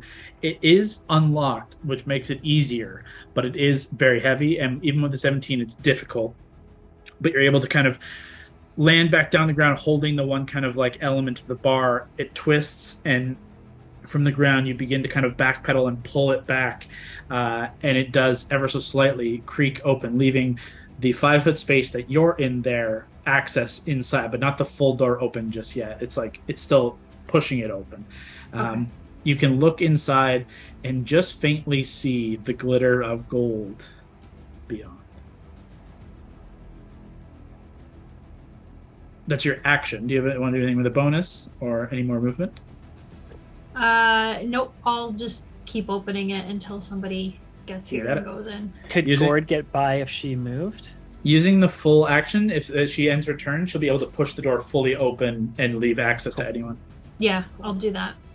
Okay. Ending Alana's turn. That is to Gord. You're up. Gordon Dunsworth. I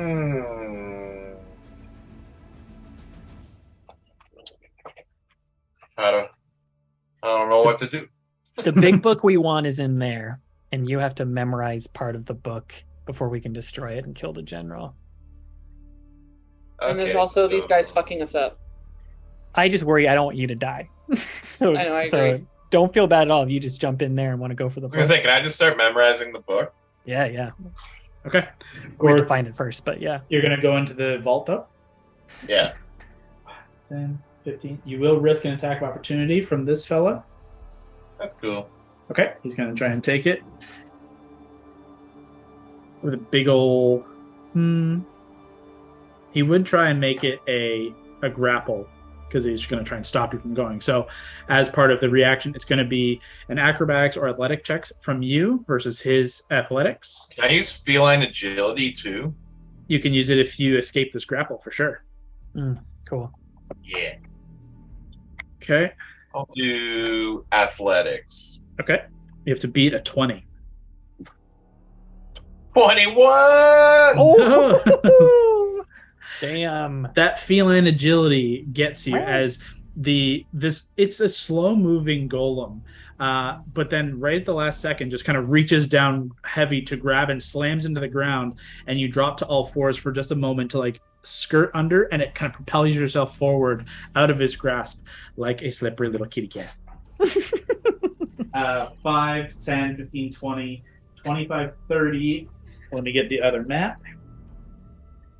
Yeah, and what's your feeling agility? Does it like double it or triple it?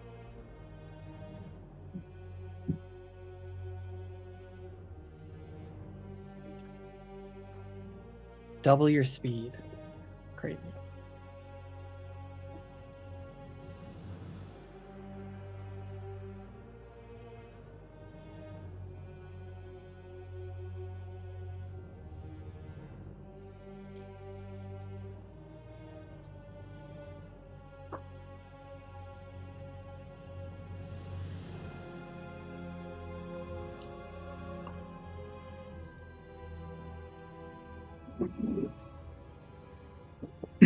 Sorry to get that. So actually, that's not straight.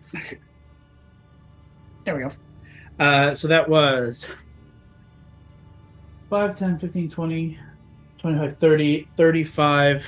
You can get 60 with feline agility. You can dash. Right? Yeah. Let's do it. Yeah, feeling agility gives you double speed on your turn. 5, 10, 15, 20, 25, 30, 35, 40 gets you into the room. Gord, as you enter into the vault proper, and as you there's a quick little stair there, you rise into the glitter and spark of golden jewels on all sides. The floor itself is made of gold. It's all just coins and gold and mounds and piles as tall as any of you that gleams before you beneath an ambiently lit room. These flowing riches, they just rise and fall like dunes of sand, and they greet you with the wealth of a nation, a king, and more appropriately, probably a dragon's hoard that sits before you. This vault is cylindrical, about 60 feet in diameter across, and about 15 feet high.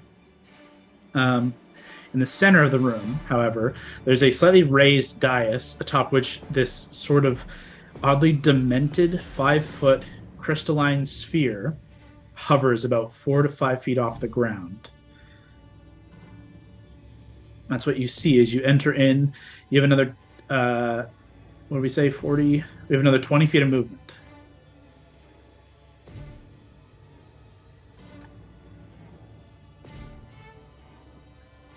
Is there any way he can check for traps or if he uses his action. Because he still has his action? I don't think, Gord hasn't used any action yet. He just went straight into the vault, and I think feeling agility is like a free action. You just get it once. Yeah, let's do it. You're going to look for traps? That's the plan? Okay. Trying to see if I have a spell or something. You can look for traps, or you can just run right up to that with your action and see what it is. Or I can levitate. Oh, that's cool. Okay. Right, but where I think you're that's standing? I think that's just up and down. I don't know if it's Yeah, Yeah, it's not levitate, flying. I don't think is. It would just raise you up and down in the space you're in. It should be pretty jokes. If you want to. I mean, it's not a bad idea. What if I use slow? Just Sure. slow yourself Slow Oh, that's down. for creatures. Slow is a Never dope mind. spell. Maybe not in this specific situation. I was just saying if it was slowed time and then a booby trap came out, I could dodge That's it. cool. But That's cool. I think It's a it's dope mainly idea. for creatures. Yeah, we've exactly. been slowed a lot before in the past. and Yeah, it you'll sucks to be see on the it. other end of- Could I just You'll far see it step shortly. into the middle? Yeah, for sure. You want to That's cast a dope Farstep? idea. That's a dope Yeah. idea. Okay. Gord, you use it's your bonus action to cast Far Step, if I'm not mistaken. Or maybe it's an action and then bonus action from then on. Doesn't matter. Ultimately, what matters is you bring your magic to step further into the space, and your magic doesn't even leave your mouth or your hand.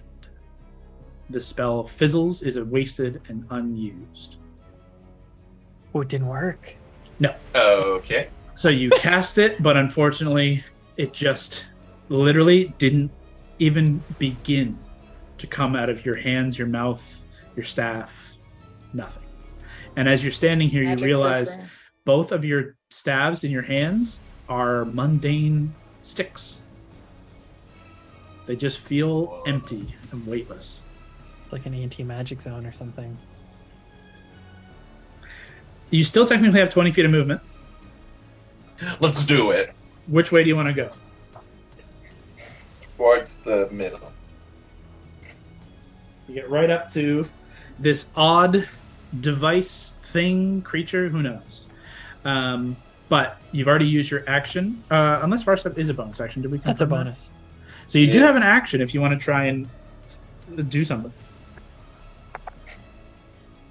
You want to make it? You want to make a? You can make an investigation or perception, your choice.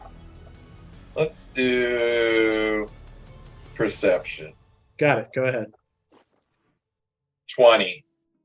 With a 20, as you get now right up to this device in the middle of this room, you can definitely sense that this is a conduit of some sort. And upon closer inspection, as you get right up to it, it's in fact a petrified beholder's eye.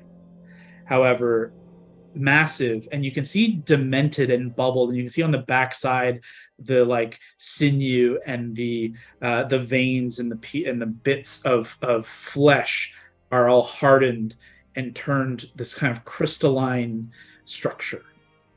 And all across the front, it's this gleaming crystal with these odd bubbles and weird cavities like warts that are all crystalline as well. And in the middle of the iris, where their iris should be like this, typical iris of an eye, even a beholder's eye, instead you see this sliver of pink-purple shard.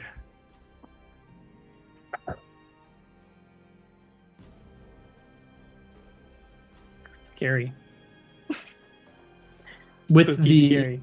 with that check, you're not 100% confident. However, you guys have encountered beholders before, and they do indeed have an area of anti-magic around them. Unfortunately, that is going to be the end of Gord's turn with full actions and economy used. That brings us to our golems. Oh boy. Our golems are going to use a fun ability that they have called slow. Oh no. I need These fucking guys. everybody but Gord to make wisdom saving throws. Is anyone within my... You moved out of all ranges, unfortunately. You're on the far left there. Yeah, I'm too far now. 10 feet, right? Yeah, pretty sure. Hondo's 15. He's the closest. And What check did you want, sorry? Everyone, Save. wisdom saving throw, with the exception of Gord. 24. Safe. Mary, you succeeded. 16. 16 is a failure. oh, 10 said for wisdom me. saving. Wisdom saving throw, yep. And Oh. 10, unfortunately, is a failure for Alana. 10 failure for me. 13 total. Yeah, both. So the three, all but Mary and Gord, fall under the effect of slow. You No. can't use reactions. Your speed is halved. You can't make more than one attack. You can only take an action or bonus action on a turn, not both, for the next minute. Then they swoop down and pummel your asses. Mary, being one to save, is going to kind of potentially is going to stand more this direction to kind of block your path and pummel you with 2 slams. That is going to suck for a 17 and a 16. Great. The other is going to sweep one slam into Boone and one slam into Honda. Kyle, can I ask you a quick question? Yep. Has it been 10 minutes since, I think, first getting into the bank? Oh, yes. Okay, then my little +2 is gone. So sorry. Oh. Carry on. Yeah, you guys are long past that first kind of moment. You guys have been down below here for maybe 2 to 3. No, I mean, you guys took a minute from that first room. Like 5 minutes. I'll get. Okay, so against Boone, that's going to be a 29, and against Hondo, it's a 25. Yep. So both of you are going to get clobbered here as you're suddenly finding your bodies completely slowed. Can I dodge it or no? No, you can't. You have no reaction. Kondo, this is bad, man. You both take hold on. 26 points of bludgeoning damage. Okay. As one big slam hits Boone in the gut and like slams him into the wall, and then a backhand kind of turns around and smacks the back of Hondo's head, and you're both just dazed. They can't really go anywhere else. So actually, he's going to hold that line and end their turn, taking us to inside the vault. Why? Gord, in the vault, as you're studying the eye, and there's an element of weird in this room, and you're seeing all this glittering gold, you, at the last second, with your passive, what's your passive investigation specifically? Oh my god. 11. Yeah. You are just so focused on this eye, and you're like, there's nothing in here. This looks perfectly safe.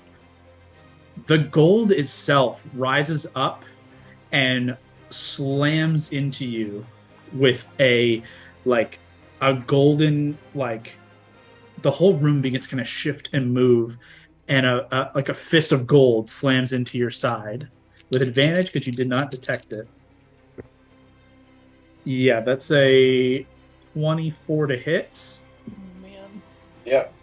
Gord, you suffer 11 points of bludgeoning damage, and you are grappled by this golden appendage that wraps around your form and begins kind of pulling you down into the gold itself. You are considered restrained. Not great. Not great. I'm just trying to find my restrained marker. Can I do Hellish Rebuke? Yeah, you can. Magic didn't work before, though. Just as a... Yeah. Do you do it? Yep. It does not work, unfortunately, as you are in the cone of anti-magic. Fucking beholders. You are restrained by the first attack.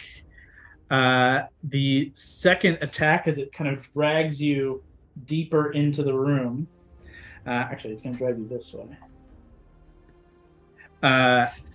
Is going to be another kind of it's pummeling you now with advantage because you're restrained by it. You see another kind of fist of gold come up to hit you for 19 to hit. Oh no. Dealing another 11 points of bludgeoning damage. And then finally, as it pulls you up against the wall, it rises up, the gold, like a wave, rises up the wall, and you see a mouth of purple flesh and then bony teeth begin to bite and attack you. It's a mimic? It's a huge fucking mimic? With a natural 19 is definitely going to hit for... is it 6 or a 9? That's a 9. 22 points of piercing damage and 2 points of acid. As it grapples, restrains, and is devouring Gord Dunsworth. No! Oh, no. Hondo, it is your turn. This has gone so bad. Well, I have to rescue Gord. You can hear Are what's slow. happening, and you no longer see him.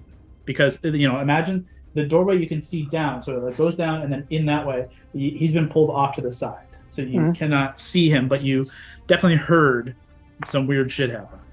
Could I get them though? You can try. I'll try. Okay. You go to run down that way, 5, 10. You're going to get an attack of opportunity to grapple you by one of the golems. Go ahead and make an acrobatics check. Okay. That's a 21 to beat. 4 and 11, 15. With this heavy hand reaches down and just grabs hold of you, and you are grabbed and held by this one here, and you unfortunately have 0 speed until the grapple is broken. You can use your action to try and break the grapple or do some other shit. Yeah, I will try and break the grapple. Okay, so this is a basically another contested check. So another athletics or acrobatics check versus his athletics. Okay. Okay, you probably got this one. 15 and 11, 26. Yeah. Oh, boy. For whatever reason, he just kind of lets go. He rolled very, very bad. But so you use your action, and you use well, actually no movement, because you weren't allowed to move. So you have your full move, no action, no bonus action, and you actually only have half your move because you're slow. Do you want to go in towards Gord? Yeah. That is as far as you can get. Okay. Okay, that is Hondo's turn. At the end of your turn, Hondo, please go ahead and give me a wisdom saving throw. Come on, pal.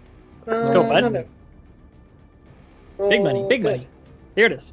14 Plus. Wisdom. and wisdom save, you said? Yep. 3, 17. 17 is the DC.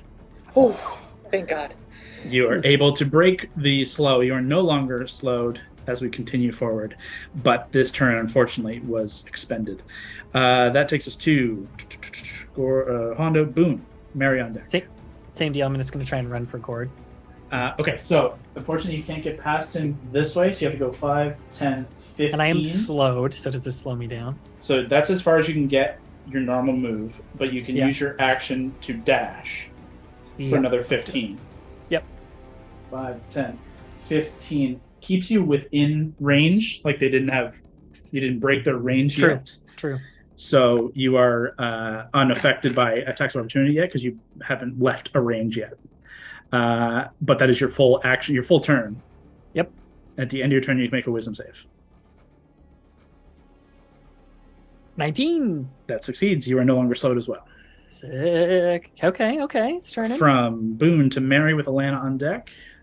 Okay, so I can't get through, right? Currently, between 2 golems and your party friends. holding the door, no. Cool. I will. Fuck it. I don't know if this is gonna work. Could I use insightful fighting? They're constructs. Like, can Probably. they make a deception check?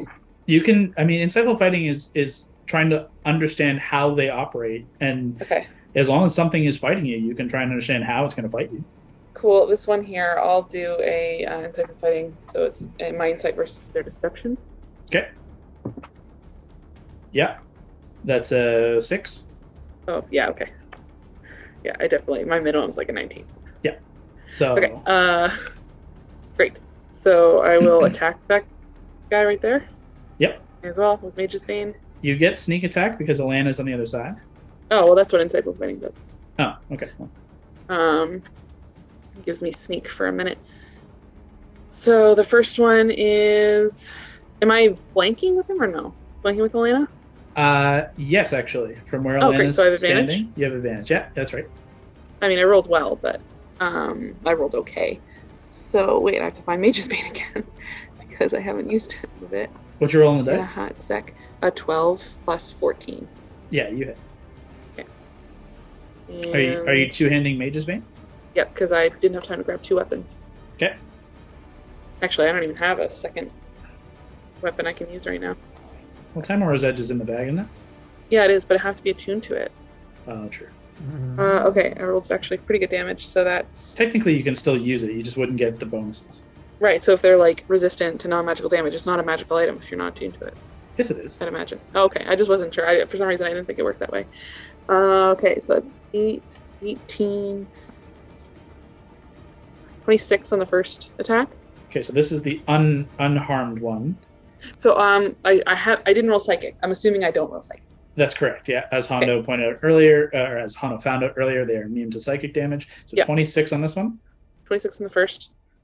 The second one is 25 to hit. Yeah, definitely hits. Rolled really good on that damage too. 17. 17 points of damage. You got it. Yeah. Third attack. Oh, actually not so great. Oh, it's still a 22. To hit? Yeah, hits. And 8, 9, 10, 11, 12, 13, 14 points of damage on the last one. You got it. Still standing. They are big, strong, dumb pieces of rock. Yeah. They're mean. Do they look too big to get through the door? No, they're like just the size of the door. So the door itself is large. Like I was kind of describing, the vault itself is like a 10 by 10 like vault. They could duck and enter easy. Okay. So full attack action, bonus action for insightful fighting. Yeah. Now, question: if I moved, they take up a big amount of space. So if I moved around clockwise, I wouldn't be able to potentially sneak through there, right? No. So yeah, they take up they lock up those spaces. They're big creatures. Okay, I'm gonna have to stay there then because I don't want to be in melee with both of them. Okay. Holding your position there, Mary. We go to Alana. Okay. Am I holding onto the door, or am I just? At this point, the door, you've opened it, you've shoved it out of the way. The path is clear, and like you've finished your turn here. So, or your turn with the door. Now you can kind of turn back and see in this slowed state, your friends running past you to go in the vault. Mary holding the line. These two golems like standing tall. What are you gonna do? Okay. I'll just kind of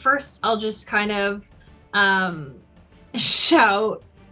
Oh no, I can't do a bonus action, can I? You can only do action or bonus. Okay.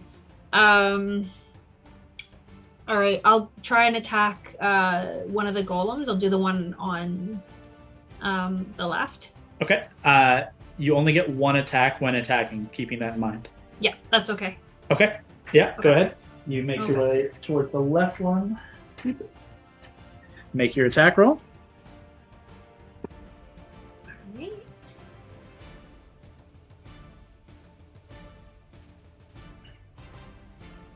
$17 to hit. 17 just hits. That's the AC. Okay, perfect. 24 damage. 24. Nice. All right. 24 is... Okay. Yeah, with a big slam, you watch that part of the leg kind of buckles as you strike the leg, and it drops to a knee for a second before kind of standing up, wobbly. And you see a section of the stone is like broken off of its like knee, and it doesn't seem as particularly sturdy on that one leg. Unfortunately, you take that big heavy hit, and it's so slow, but they're so big. You strike, but that takes everything you got for this round. You can still move another 10 feet if you wanted to, or you can hold your position. I'll hold my position, and then I'm just gonna shout out into the room, like towards the room. Yep. Call me if you need me. Perfect. Go ahead and make a wisdom save at the end of your turn with a +3 from Boone. Come on, Just- you got just Indomitable so if you need it, calm. too. Yep, I'm gonna use that. Hold on. Indomitable out. Yeah. Okay.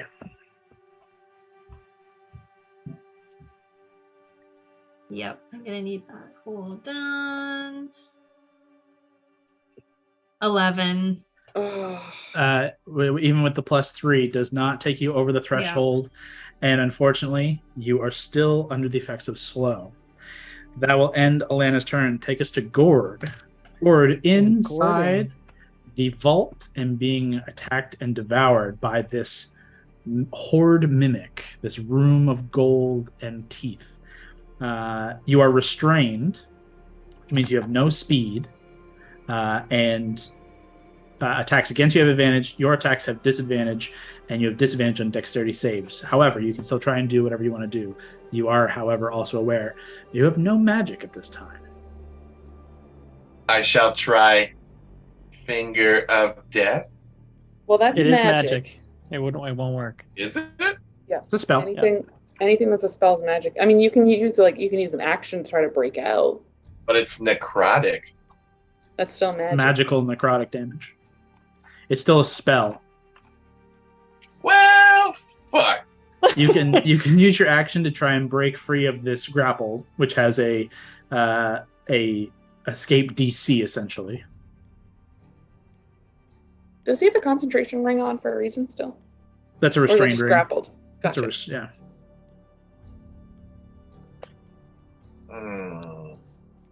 You can like Guess I whack should just it. start making a prayer. Yeah, you can try and break out of it. Yeah. I'm just seeing if I have anything that isn't spell. You have your knife tail. Claws, knife tail. You could like always whack him with one of your staffs. But then he's going to continue to devour you, which is spooky scary. Are my Soulbreaker chains magic? Yeah.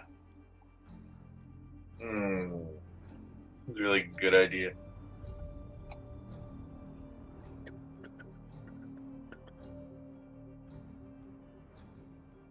What would it I be for you? will. Ooh. Oh, wait. Sorry. Is it dancing longsword magic? Yeah. Yeah, it's definitely magic. It's a flying longsword. You just throw it to try and make it animate, just clatters. Fuck! Anything I you don't need- have either of my staffs, right? Well, you would be holding your staves. They just don't work in this area. You can whack Basically someone gonna with have- it, but it just doesn't Yeah. do magic. Yeah. You have to do something kind of physical at this point. Yeah. Or make make any of your ability checks if there's anything you can think of there, like using a perception check to try to find the book or like anything like that too. Would you have to use athletics to break out of the scrapple? Is that Yeah. what it is? Yep. Let's do it. I'll break free of the grapple with my claws. You got Fuck it. This guy. Try and pull yourself free of the grapple and the teeth as you roll an athletics check for us. 17. 17 just succeeds. Oof. So Hell yeah.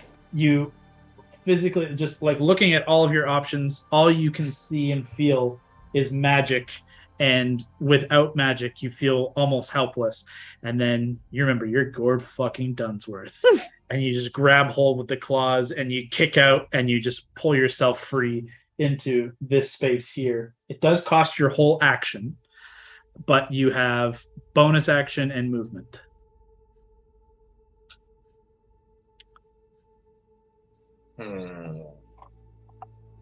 Can you use a perception as a bonus, or like can you use skills as a bonus? It depends on what you're trying to do.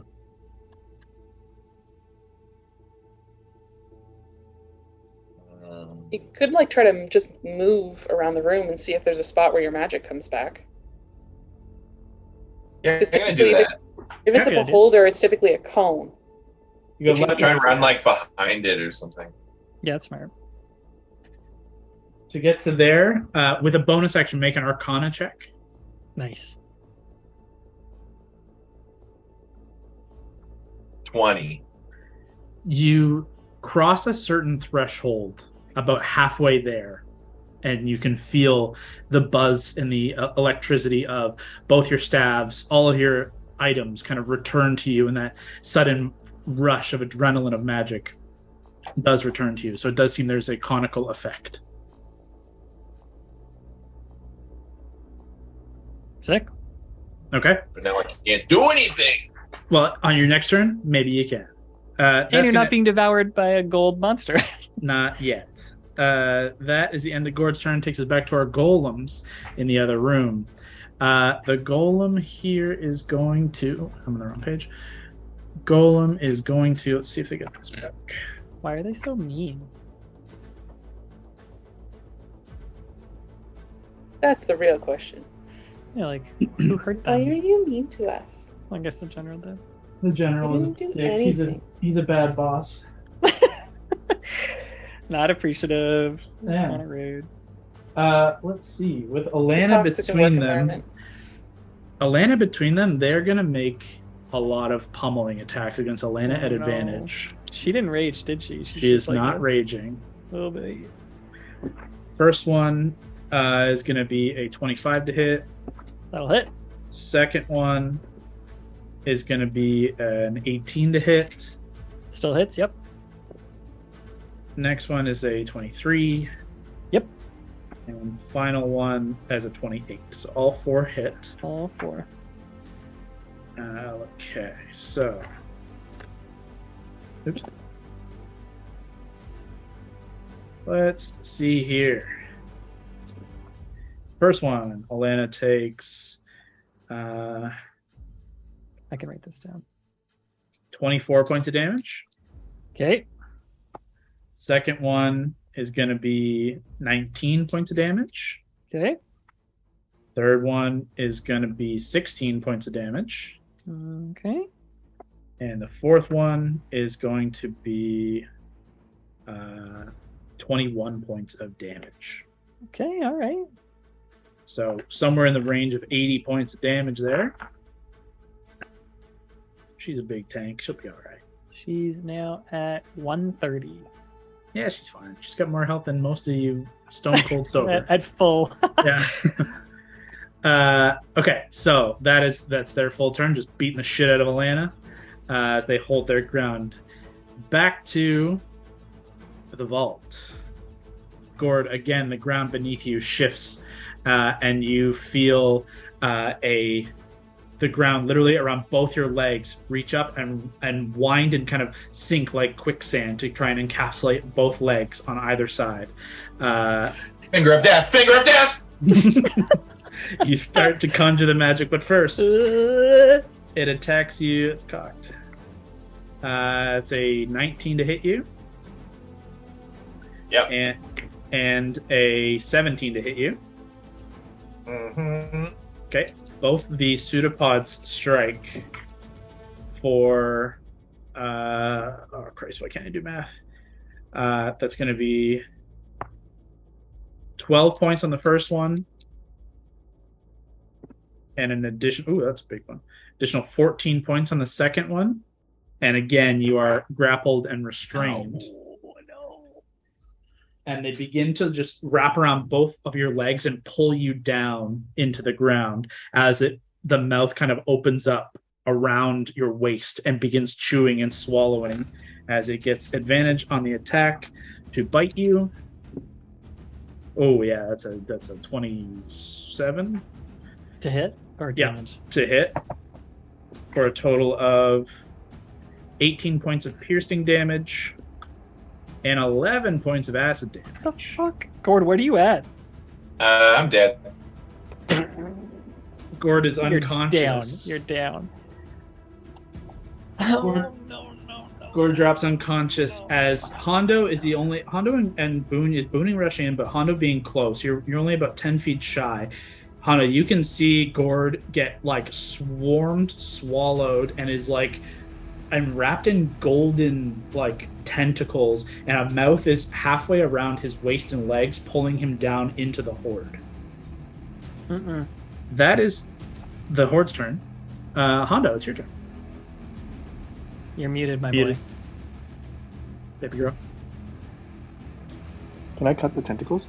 You can certainly try. All Gotta right. get in there.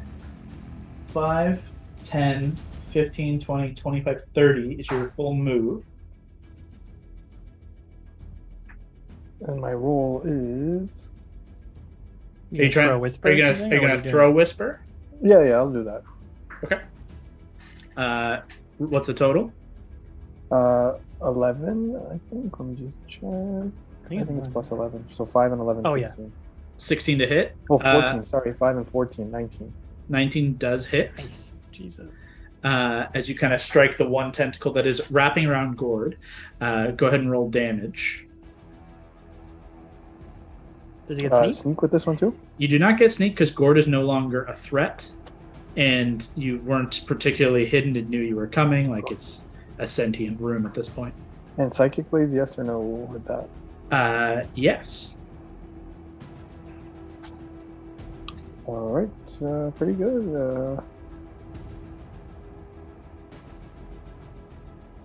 12 on the 12? die. And adding 8. 20. Awesome.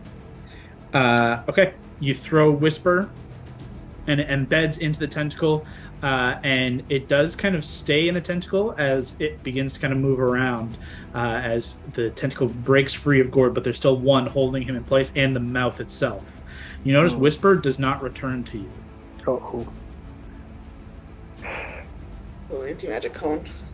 Still have your bonus action. You could like keep moving and get I out will, of the magic definitely. cone. I'm going You're to gonna- move toward it. Dash? Okay. You dash to Gord's side. As you reach this point, Whisper does whoosh, reappear at your back. Phew. And I have no bonus now, right? That was your bonus to run that Okay. extra speed. So Yep. that'll end Honda's turn, takes to Boone, Mary on deck. Fuck. Okay, I'm gonna run towards Gord. I also want to point out a question. Actually, I should look it up before I do it. You go ahead with what you're wanting to do. What do you want to do? I need Run to look towards something Gord. up. You can get pretty close. I need to look up something.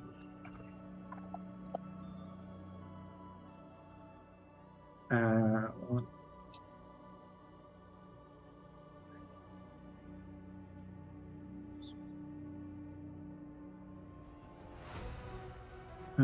okay. So, I do want to point out one element. The wall of force you cast is concentration, even though you're not, like, it's not your spell. You're still concentrating it through the wand. Okay. You I took a hit. took a hit at this point. Go ahead and roll a Constitution saving throw for me. I was at 116 and it dropped me to 88. I think that's. I took. It's a big hit. Let me check. I got it in my little thing here. Maybe not anymore. Oh yeah, yeah. Let's roll con. It's 20 dirty. Okay, that's a, you didn't take more than 40 points, so that's a success. So we'll call it there for now. However, I want to point out, you feel a connection through the wand to that spell. You don't fully understand it. You know some magic, obviously. You're still a paladin, you're a half-caster. There's a pressure, there's a threat against the spell, and you can feel like whatever connection you have to it is being tested. Before I've moved, I feel that, or after?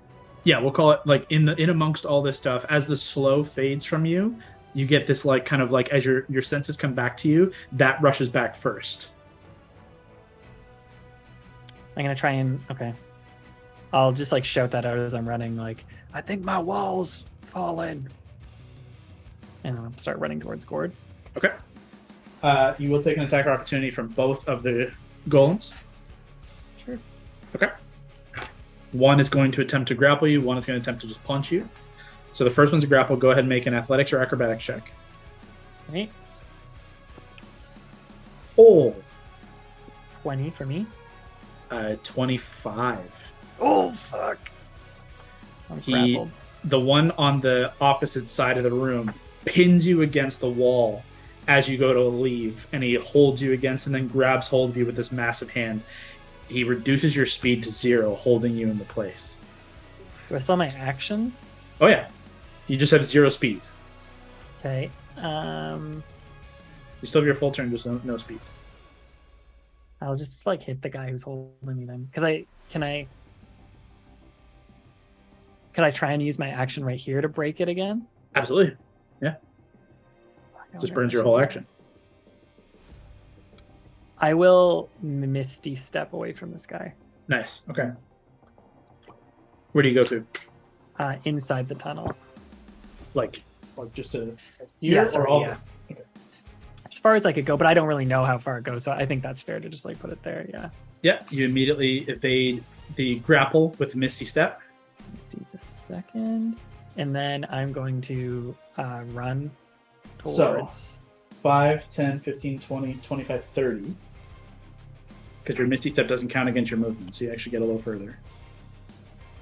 Oh, great. I'm still not within range of Gordo, though, eh? You're 10 feet, 15 feet shy. Yeah, so... Yeah, could I attack this thing? Do I see it? I have reach with my thing. Or did you say 15? You're 15. You're 15 feet. Then I think that's all I can do. Actually, yeah, where technically is the mimic? Just on top of Gord, basically. I just couldn't tell if it had a mini. Doesn't have a mini. Okay. Yeah, like I don't really have ranged things, so well, I guess I could use my action to dash, eh? Yeah, you can get further. I'll use my action to dash to try and give Hondo advantage, like just to get on the other side of this mimic and maybe try and give it another target. Yep, you get on the other side of Gord's unconscious form. You know this now. Fuck! That's it. Okay. That takes us to Mary Alana on deck. Okay, I see everyone's going into the room. I can see Alana's slow and not feeling great, but I don't know how to fix that. Is my way still blocked, right? You can squeeze past Alana at this point if you wanted to. You will risk both attacks of opportunity. Okay, well, I'm going to use my bonus action to activate my shield, because I haven't done that yet. Okay. Nice. Bonus action shield comes out. I'm just going to give you like a marker just so we remember that. Cool. Okay. But continue. It's like a cool purple one. Shield.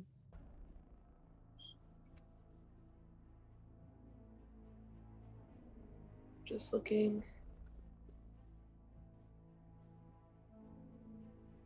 Oof. I don't know if that's going to work. Only one way to find out. Well, I actually think it's... No, the size isn't going to work. Okay. I'm just going to start moving. Into the room? Yeah. Let's see what I can see. I already used my bonus action, so... 30, but you get an attack opportunity from the other one. The one who grappled Boone has wasted its reaction. The other does get to try and strike at you, though. Mm-hmm. That is going to hit with a 26 to hit. Yeah? Yes. Yeah. Over your AC bump. And deal... Oh, piss damage. 16 points of bludgeoning damage. Okay. Here's a question. I know Allie's slowed.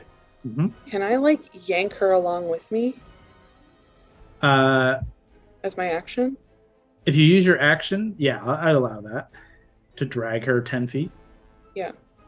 Okay, so you went 5, 10, 15, 20. You could, I mean, realistically, because Allie makes that...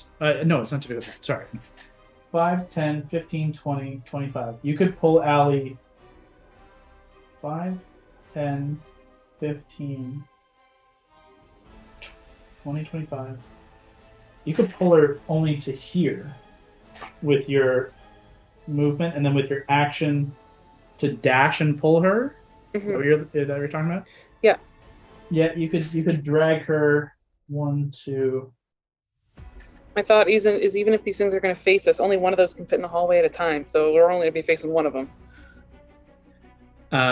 Certainly possible, and they both don't have reactions. That they use their reactions already, so Exactly. They can't do anything about that. Okay. Right. Yep. End of Mary's turn. Alana, it's your turn. Okay. So obviously I know we need to go in. I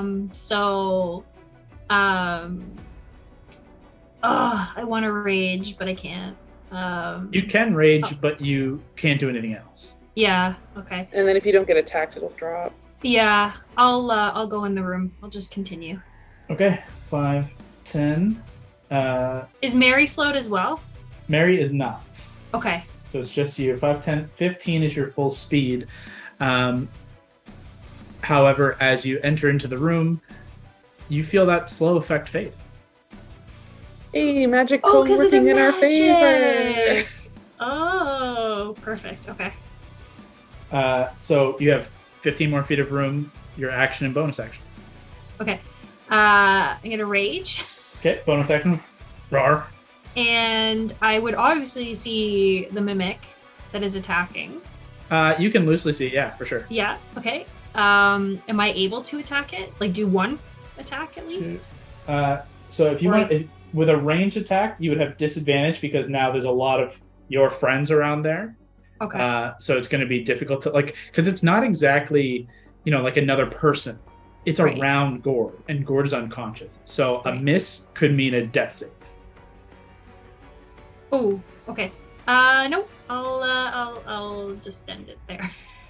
You can still move 15 more feet, and you can still use your action for up. something else. So if you wanted to like dash to get in there. Okay. I'll dash. Okay, so you can get right up beside him if you wanted to. Okay. With your action, and like now the three of you of your group are around the unconscious Gord. Someone should be able to help him. Okay. Okay. At the end of Alana's turn, Gord, I need you to make a death save. Oh, come on, Gord. So this is just a straight D20 roll. Who's saying that? Where's that voice coming from? The beyond. It's the Raven Queen. There's all this light here. Calling you home, Gord. It's time. Where am I? That's enough adventure for one day. What do I roll for that again? Just D20. 11 or higher success, 10 or lower, or 10 or higher. 10 or higher. Yeah. Sorry, let me speak. 10 or higher success, 9 or lower failure. I got a 1. That's 2 failures. Oh no. 2 fails down. This Thanks, is luck. Yeah. I'll give it to you. It's technically a check. I want to look up the specifics of luck if it says anything, because honestly, this is the ruling here could mean you live or die. Because if you, That's what I mean, it's like a save. It's a saving. it's two death saves. Then the golems go. Then the mimic goes. You will get bit, and you will die. I want to read the specifics of what the ability is. I need to pull up your character sheet. I would think that it should be fine by the rules, and I will rule by the rules. Gord Dunsworth. Let's go to we're going to go to features and traits. We're going to go down to luck. 3 luck points. Whenever you fail, make an attack roll, an ability check, or a saving throw, or when one is made against you. You can choose to spend a luck point after you roll the die, but not before the outcome is determined. An ability check or saving throw. This is what we would consider a death saving throw, so I would allow it. Oof. Do I get to reroll? Those fails don't count? Yeah, you can, unless you roll another one, in which case you have the worst luck of all time. 13. Yeah. 1 success marked for the kid. That was my last luck. So. The luck is gone for the checks of the. You have one more through the staff, essentially. One Doesn't element. he get 3 lucks for today? He's got 3 marked off there. Yeah, I already used them. Yeah. Oh, shit, I thought you only used one of them. Must have used one at another Got point. your immune. You haven't heard me just screaming this whole time? No. God. No, we just thought you were having your own moments. You know. No. I think you have one left, but regardless, you have the staff. Yeah. I'm not confident. We took a long rest before, so there'd be no reason for them not to have properly recharged. So Gord skates by with 1 successful death save. Jesus. That brings us to the golems. Oh, man. Basically right up against Mary. Is going to make a grapple against you with his first attack. Okay. Would make athletics or acrobatics. 22. 26, natural 20. Ugh, Damn. shit. He Natural grabs 20? hold Fuck. of you. 5, 10, 15, 20, 25. He grabs hold of you and begins pulling you back, basically carrying you. And with the other attack, just slams and punches you. So mean. That's a 25 to hit. Yeah. And, oh, Jesus. 23 points of bludgeoning damage. Oof. Okay. That is one. The other one is just can't really come down because, as you pointed out, it's a 10-foot hall, and they are filling it. So this one, as you even notice, is like kind of hunched over, reaches down and grabs hold of you. That is the golems. It takes us to the horde. Oh my God. The mouth around Gord bites with advantage as he is prone and unconscious. With an 18 to hit, Gord suffers 2 failed death saves. With the 2 pseudopods, one wraps around. You know what? We'll call it 1, 2, 3. I'm going to roll a d6. 1, 2, Boone. 3, 4, Alana. 5, 6, Hondo. 6, Hondo for the first, and then 1, 2, 3, 4, 5, 6.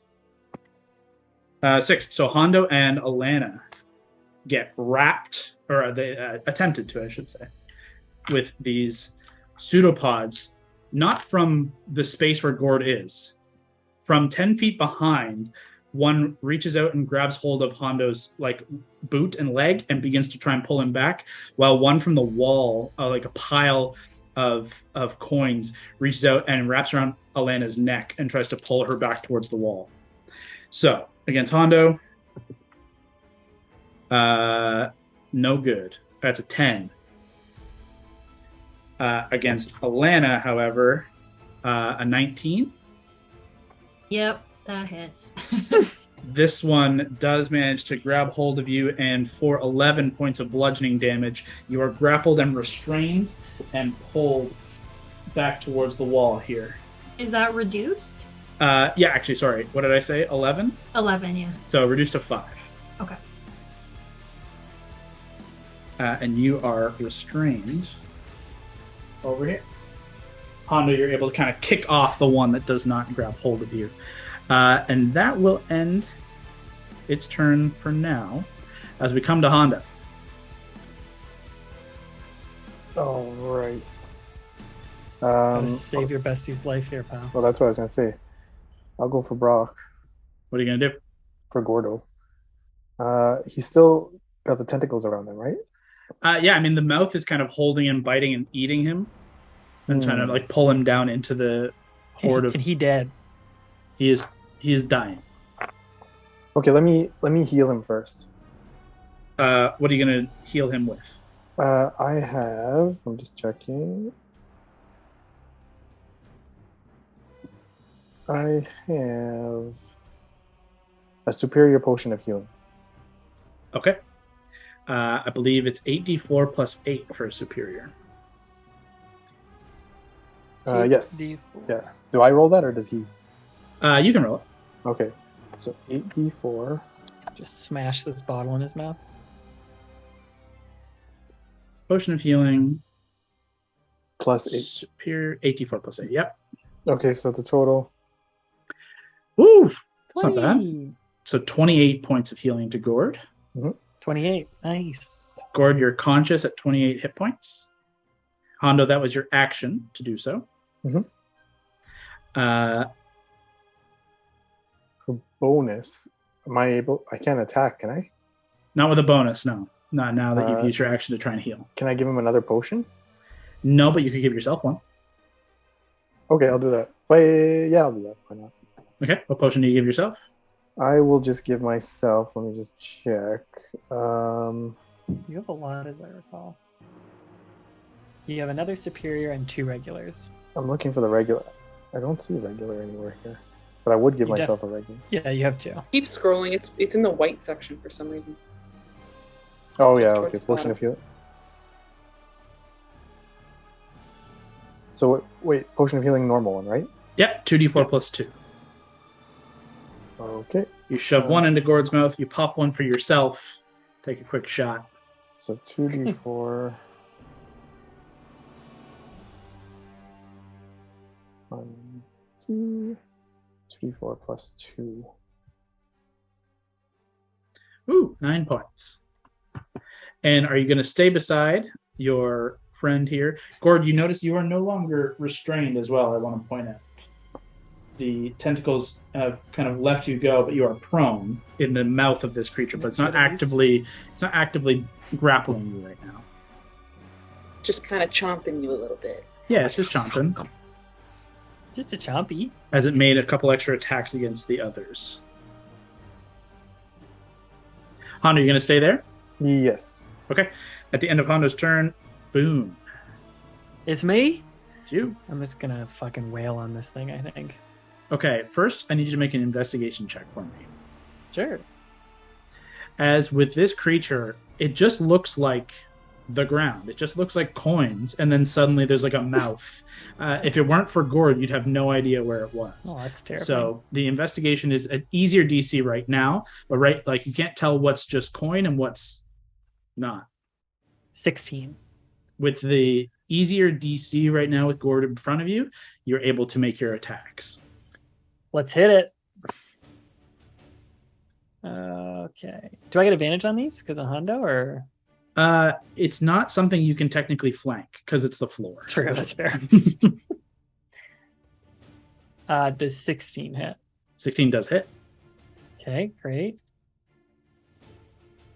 So 9 plus...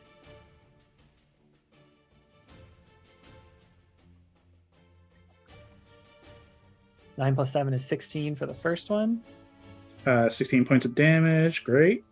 Oops, didn't mean to hit that. Okay, let me roll my second attack. Man, Yep. my thing's going so slow right now. Come on, D&D Beyond. Here we go.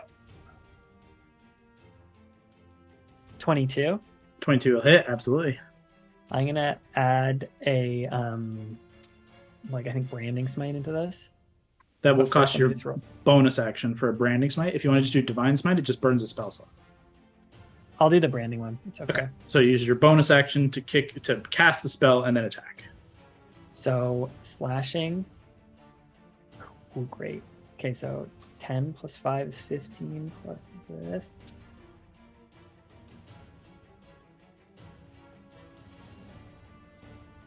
$15 plus 6 for improved smite. And then let me just roll the branding smite. Mm-hmm. And what else does branding smite do? Let me just see. Oh, D&D Beyond, come on, sweetie, let's go. Smite. Branding smite, 3d6. Ooh, great. 10, 12.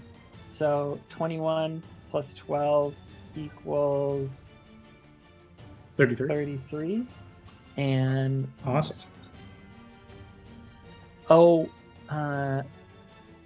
No, let's take out a d6 of that. Subtract 5 from that. That was like an upcast one, and I just wanted to do the normal one. That's fine. But this is the next time you hit a creature with a weapon attack, before the spell ends, the weapon gleams with astral radiance as you strike, deals 2d6. The attack does an extra 2d6 radiant damage to the target, which becomes invisible if it's invisible, and the target sheds dim light in a 5-foot radius and can't become invisible until the spell ends. Okay, it's kind of a bending of the rules, but I dig it. It will give everyone advantage on an easier investigation check to strike where the creature is. Perfect. It's good. So it's not a flat success, but it gives everyone the boon. And I'll just stay there. Okay. End of Boone's turn. Mary, Alana on deck. Mary, you are being grappled and carried away by this golem. Yeah, I'm gonna try to break the grapple. Okay, using your action to make an athletics check. Mm-hmm. Athletics or acrobatics, or just athletics? You're right, athletics or acrobatics. Okay. You have to Just beat a little- a 13. Okay, well, I have to roll a 2. Yeah, just if you roll a 1, fail. I rolled a 9. You're fine. Great. You're able to slip free of the golem in your hand from its hand. Okay. Fuck you. And I'm going to, 1 second, let me check something. If he's going to potentially hit me again. Because has he used his reaction yet? No, because his turn just came and he came and grappled you. Yep. There's been no one to use the reaction this round. Okay. I'm just checking one thing.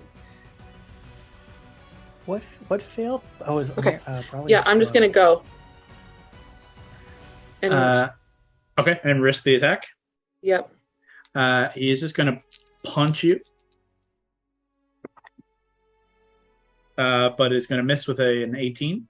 Oh, great, cool. I had something ready to use if I needed to, but I'm good. No, he just kind of brings the heavy fist across the wall, like a karate chop across the wall, slams into the wall as you kind of slip under and run into the room.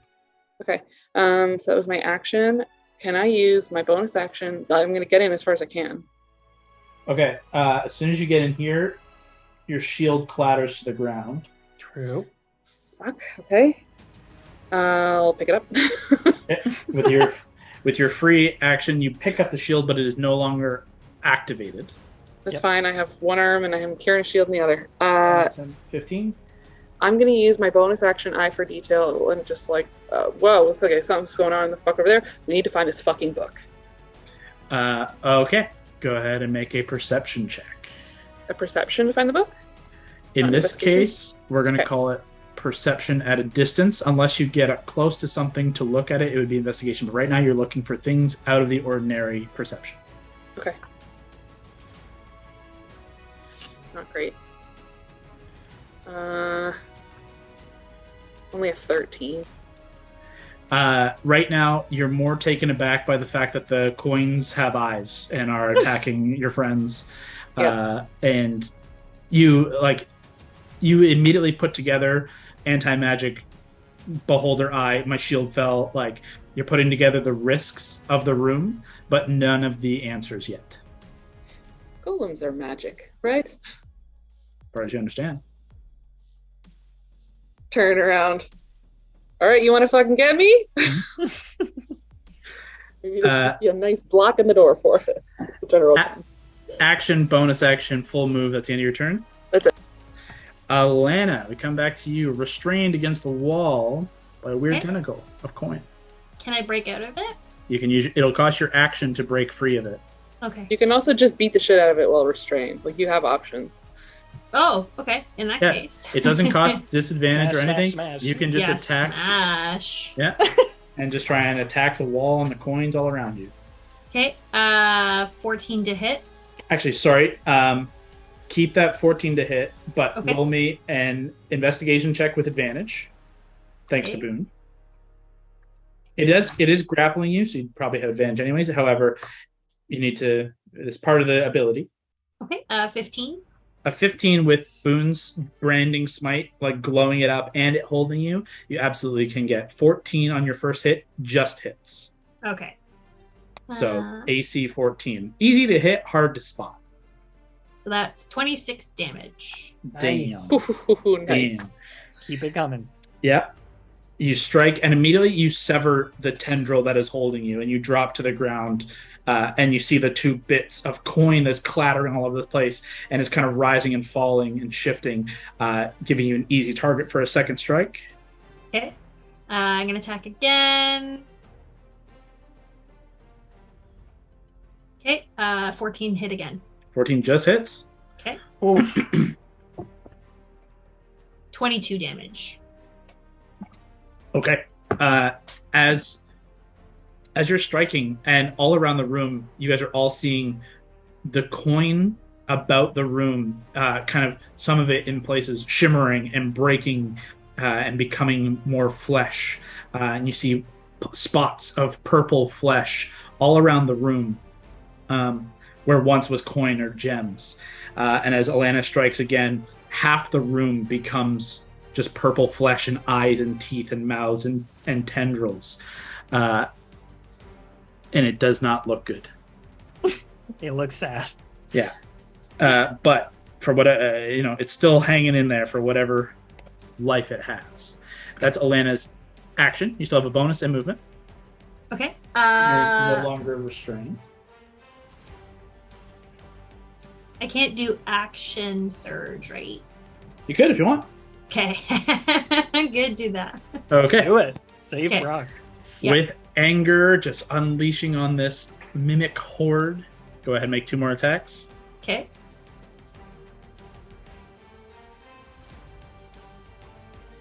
$17 to hit. Yep. Go ahead and roll Mhm, damage. mhm. Actually, just roll both the hit. You hit both, it is dead.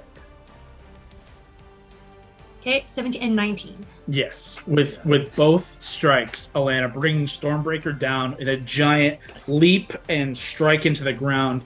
Lightning breaks off of the axe head and scatters around the floor, like conducted by all of the coin in the room and the elements that aren't real coin, but the actual mimic itself, frying it and turning it into flesh of purple and eyes of orange and teeth. And it eventually just sizzles and dies. So It gross. smells really fucking gross, honestly. Ew. You notice probably about half this room is not real coin. It is, in Jesus. fact, this creature. Oops. Sorry. So, as you finish off these creatures and you watch the golems step towards the room, it steps 1 step into the room before a second step and then Excellent. Lovely doorstop. Okay. the other Gotta one find you hear something just kind of stepping and walking behind it. So, what's the plan? We gotta find this fucking thing. We need to heal Gord. Gord, you need to make sure you are good to fucking go because you're the one who's going to be trying to deal with this shit. How's the, you still have the healing staff, right? Yep. Isn't there, a option that just heals everybody? Yeah, Mass there's wounds? mass cure wounds. Let's do it. Make sure we're So- in range and out of the eye. Because we're all pretty But- hurt. 30-foot radius, 6 creatures, equal to 3d8 plus spellcasting modifier. So go ahead and roll 3d8 plus 5. 15, so 20. Everyone heals 20. You might need more than that, Brock. I can take care of him. What do you have? Gordo? I have 48 of 110. I'm gonna give Gord 50 of my lay on hands. Wait, so do we all get 20? Everyone gets 20. Oh, yeah. Say 50? Yep. You instantly heal another 50 hit points, Gord. As Boone lays his hands all over your body. I'm at 98 now. That's pretty good. Now that the action has ended, the threat has died away, and the golems behind are seemingly less of a threat while this anti-magic field is focused forward. Give me everyone's passive investigations, please. 9. Great. 23. 10. Okay. 23 for Hondo. Mm-hmm. Okay. 29. Okay. Gord, your passive investigation. Yes. Say again, sorry? Yeah. Yes. Wait, No, what? what is your passive? What's your passive investigation? 11. Okay. I just wanted to confuse everyone. Just kept hearing yes. What? You figure it out. Hondo and Mary, again, as the consummate criminals of the crew. With the action kind of dying away, the two of you looking about the space, it's just a smooth stone wall of this kind of very smooth, almost marble or onyx gemstone or something to that effect. No sign of any items in here beyond coin and the remains of a horde mimic. However, as everyone's kind of fanning out, healing, focusing on themselves, the two of you take just like a couple seconds perimeter just to look around, see if there's anything of note. And again, no interesting valuables. However, both of you pick up two different illusory walls, sections of the wall that are not there. To the east, to the west, and to the south are three different passages that you cannot see. Any hints or ideas that Let me we've just come across? look at What the old would be stats again? Wavering Bastion, Stalwart Shield, Guard the Beating Heart, a coin. That's pretty much it. I think we just got to try some of them. What about south first? Okay. I'm always good for south. What are you doing exactly? I just want to poke my head in the illusory wall first. I'll test it out. Just popping your head and taking a peek? Yeah. Okay, make a investigation. They're about the exact same. 8. Wait. Investigation 8. 8, yeah. There's short hall. This is a short hallway of about 15 feet, ending at a large metal door in the same configuration as the one you made your way into in this room. Big vault door, standard tumbler, and big heavy kind of bars to open. It's just another hidden passage to another vault. I want to try my detect good and evil thing. Let me just pull it up. Sure, absolutely. Divine Sense. As an action, you can detect good and evil within 60 feet. Is Divine Sense specific to creatures, or you can sense anything affected by until the end of your next turn? You can sense anything affected by the Hollow spell or know the location of any celestial fiend undead within 60 feet that is not behind total cover. So this might be affected. I'm just gonna burn one. You try it. Unfortunately, the protections of this space, the vaults themselves, the room itself, you're not sure if there's more anti-magic or more protections to deceive divination. No effect. You gather no further information. Let's check the other sides too. Sure. You can make an investigation. We'll call the first one to the east. Mira, you do east. Maybe Honda, you do west. Okay. So Honda, roll an investigation. Investigation for both Mary and Honda, please.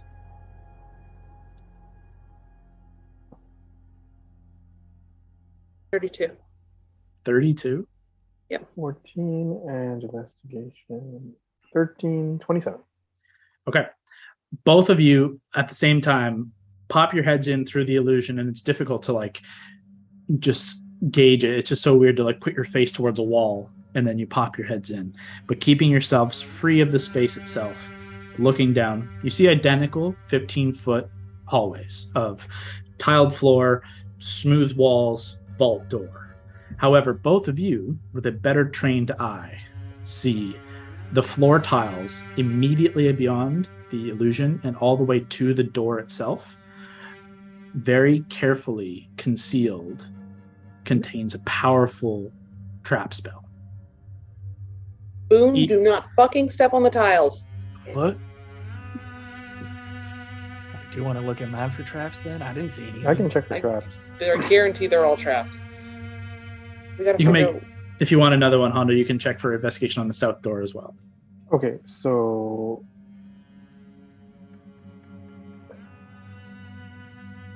12 and 13, 25. Indeed, a similar etching of an arcane sigil across the full 15 by 10 foot walkway to the door on all three of these hidden passages.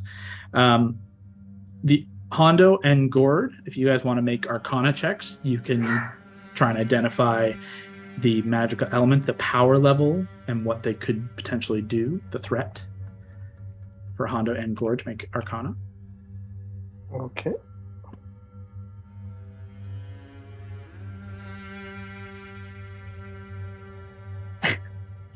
Six on the dice. What do you have? Arcana is 4. Okay. Wow. That'd be better, honestly. I would have thought so. Arcana for Gord. Yes. 13. Okay. The magic of these traps escapes both of you. You gather powerful, likely deadly, no real answers. Great. Is Does that trap roll seem like, oh, I could dispel this trap, or no? Gord, with the higher of the two, it's possible. What about Probably roll high does intelligence that eye in the center of the room look like you can turn it? Make an investigation check. If we do that, the golems are going to start coming again, though. Not Valentine. Come on. 14.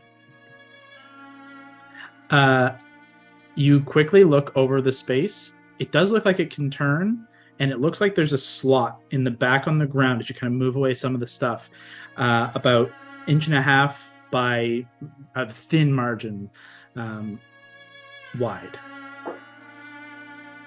Like, can you describe that again? Like, I could turn it, maybe like.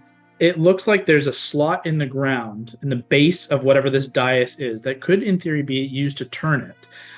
It's about 1.5 inches to 2 inches long, and maybe not even a half inch wide, a quarter of an inch wide. Like a spot you could put a handle kind of thing? A thin slit. Cool. I would like to. All right, everyone, get away from the golem. Let's go towards the south one first. Let's see if we can angle this thing. And then I can try and angle it. You're just going to try and turn it? I think so, yeah. Okay, go ahead and make, I have it written here somewhere, a strength check. With advantage if others are aiding. Yeah, we can help turn. Yeah, I'll help you. Man, they were both terrible. My thing was the rolling so bad. I think, like, let me just see. 9 was my one with advantage. With each of you, with Boone trying to push at the apex point, there's not a good enough position to kind of grip and turn. It's just kind of a loose ground and this floating orb. So turning the orb doesn't have any effect, and honestly, touching it feels bad. So you go to try and just turn by the ground, and unfortunately, there's no purchase, and it just shifts a little. You know it can, but it doesn't. Someone try maybe using a blade to turn it in that little slot. Maybe that'll help. You have a very big stick with a long handle on the end of it. What if you just tried it and it didn't work? I just tried. I'll say the glaive doesn't fit. Oh, okay, sorry. The blade of the glaive is too big. I can try Whisper. Whisper is too cool. Small. Whisper is a little too small of a blade. Okay. Gambler's blade. Frostbite? Yeah, Gambler's blade, Frostbite. Gambler's blade is even thinner. It's a rapier. Frostbite? Frostbite? You can try. All right, I'll try. I hope this consumes your favorite sword and you never the Frostbite is embedded. Go ahead and make a strength check with advantage. Right.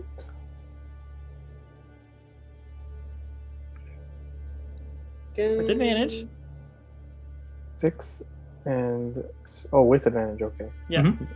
Also, where's strength? Your just regular check. Just your strength, just like your strength roll. Oh, I see. Top Plus, left. yeah. Okay. Plus. So. +3, I think, for you. Yeah, +3. 18. Okay, there we go. Jesus. Okay, so 21. Yeah. With Frostbite in the space, it doesn't quite fit, and you guys get it, but it does begin turn, and it goes about a half turn, and it angles to the east. East to the east wall. Here, let's go down that wall. As soon as it angles that way, the golems begin to rush into the room. You watch as the magic fades into open the illusory wall. And as you run towards Hondo and Mary, you guys can both see it does get far enough in to shut down what magic was embedded in the floor.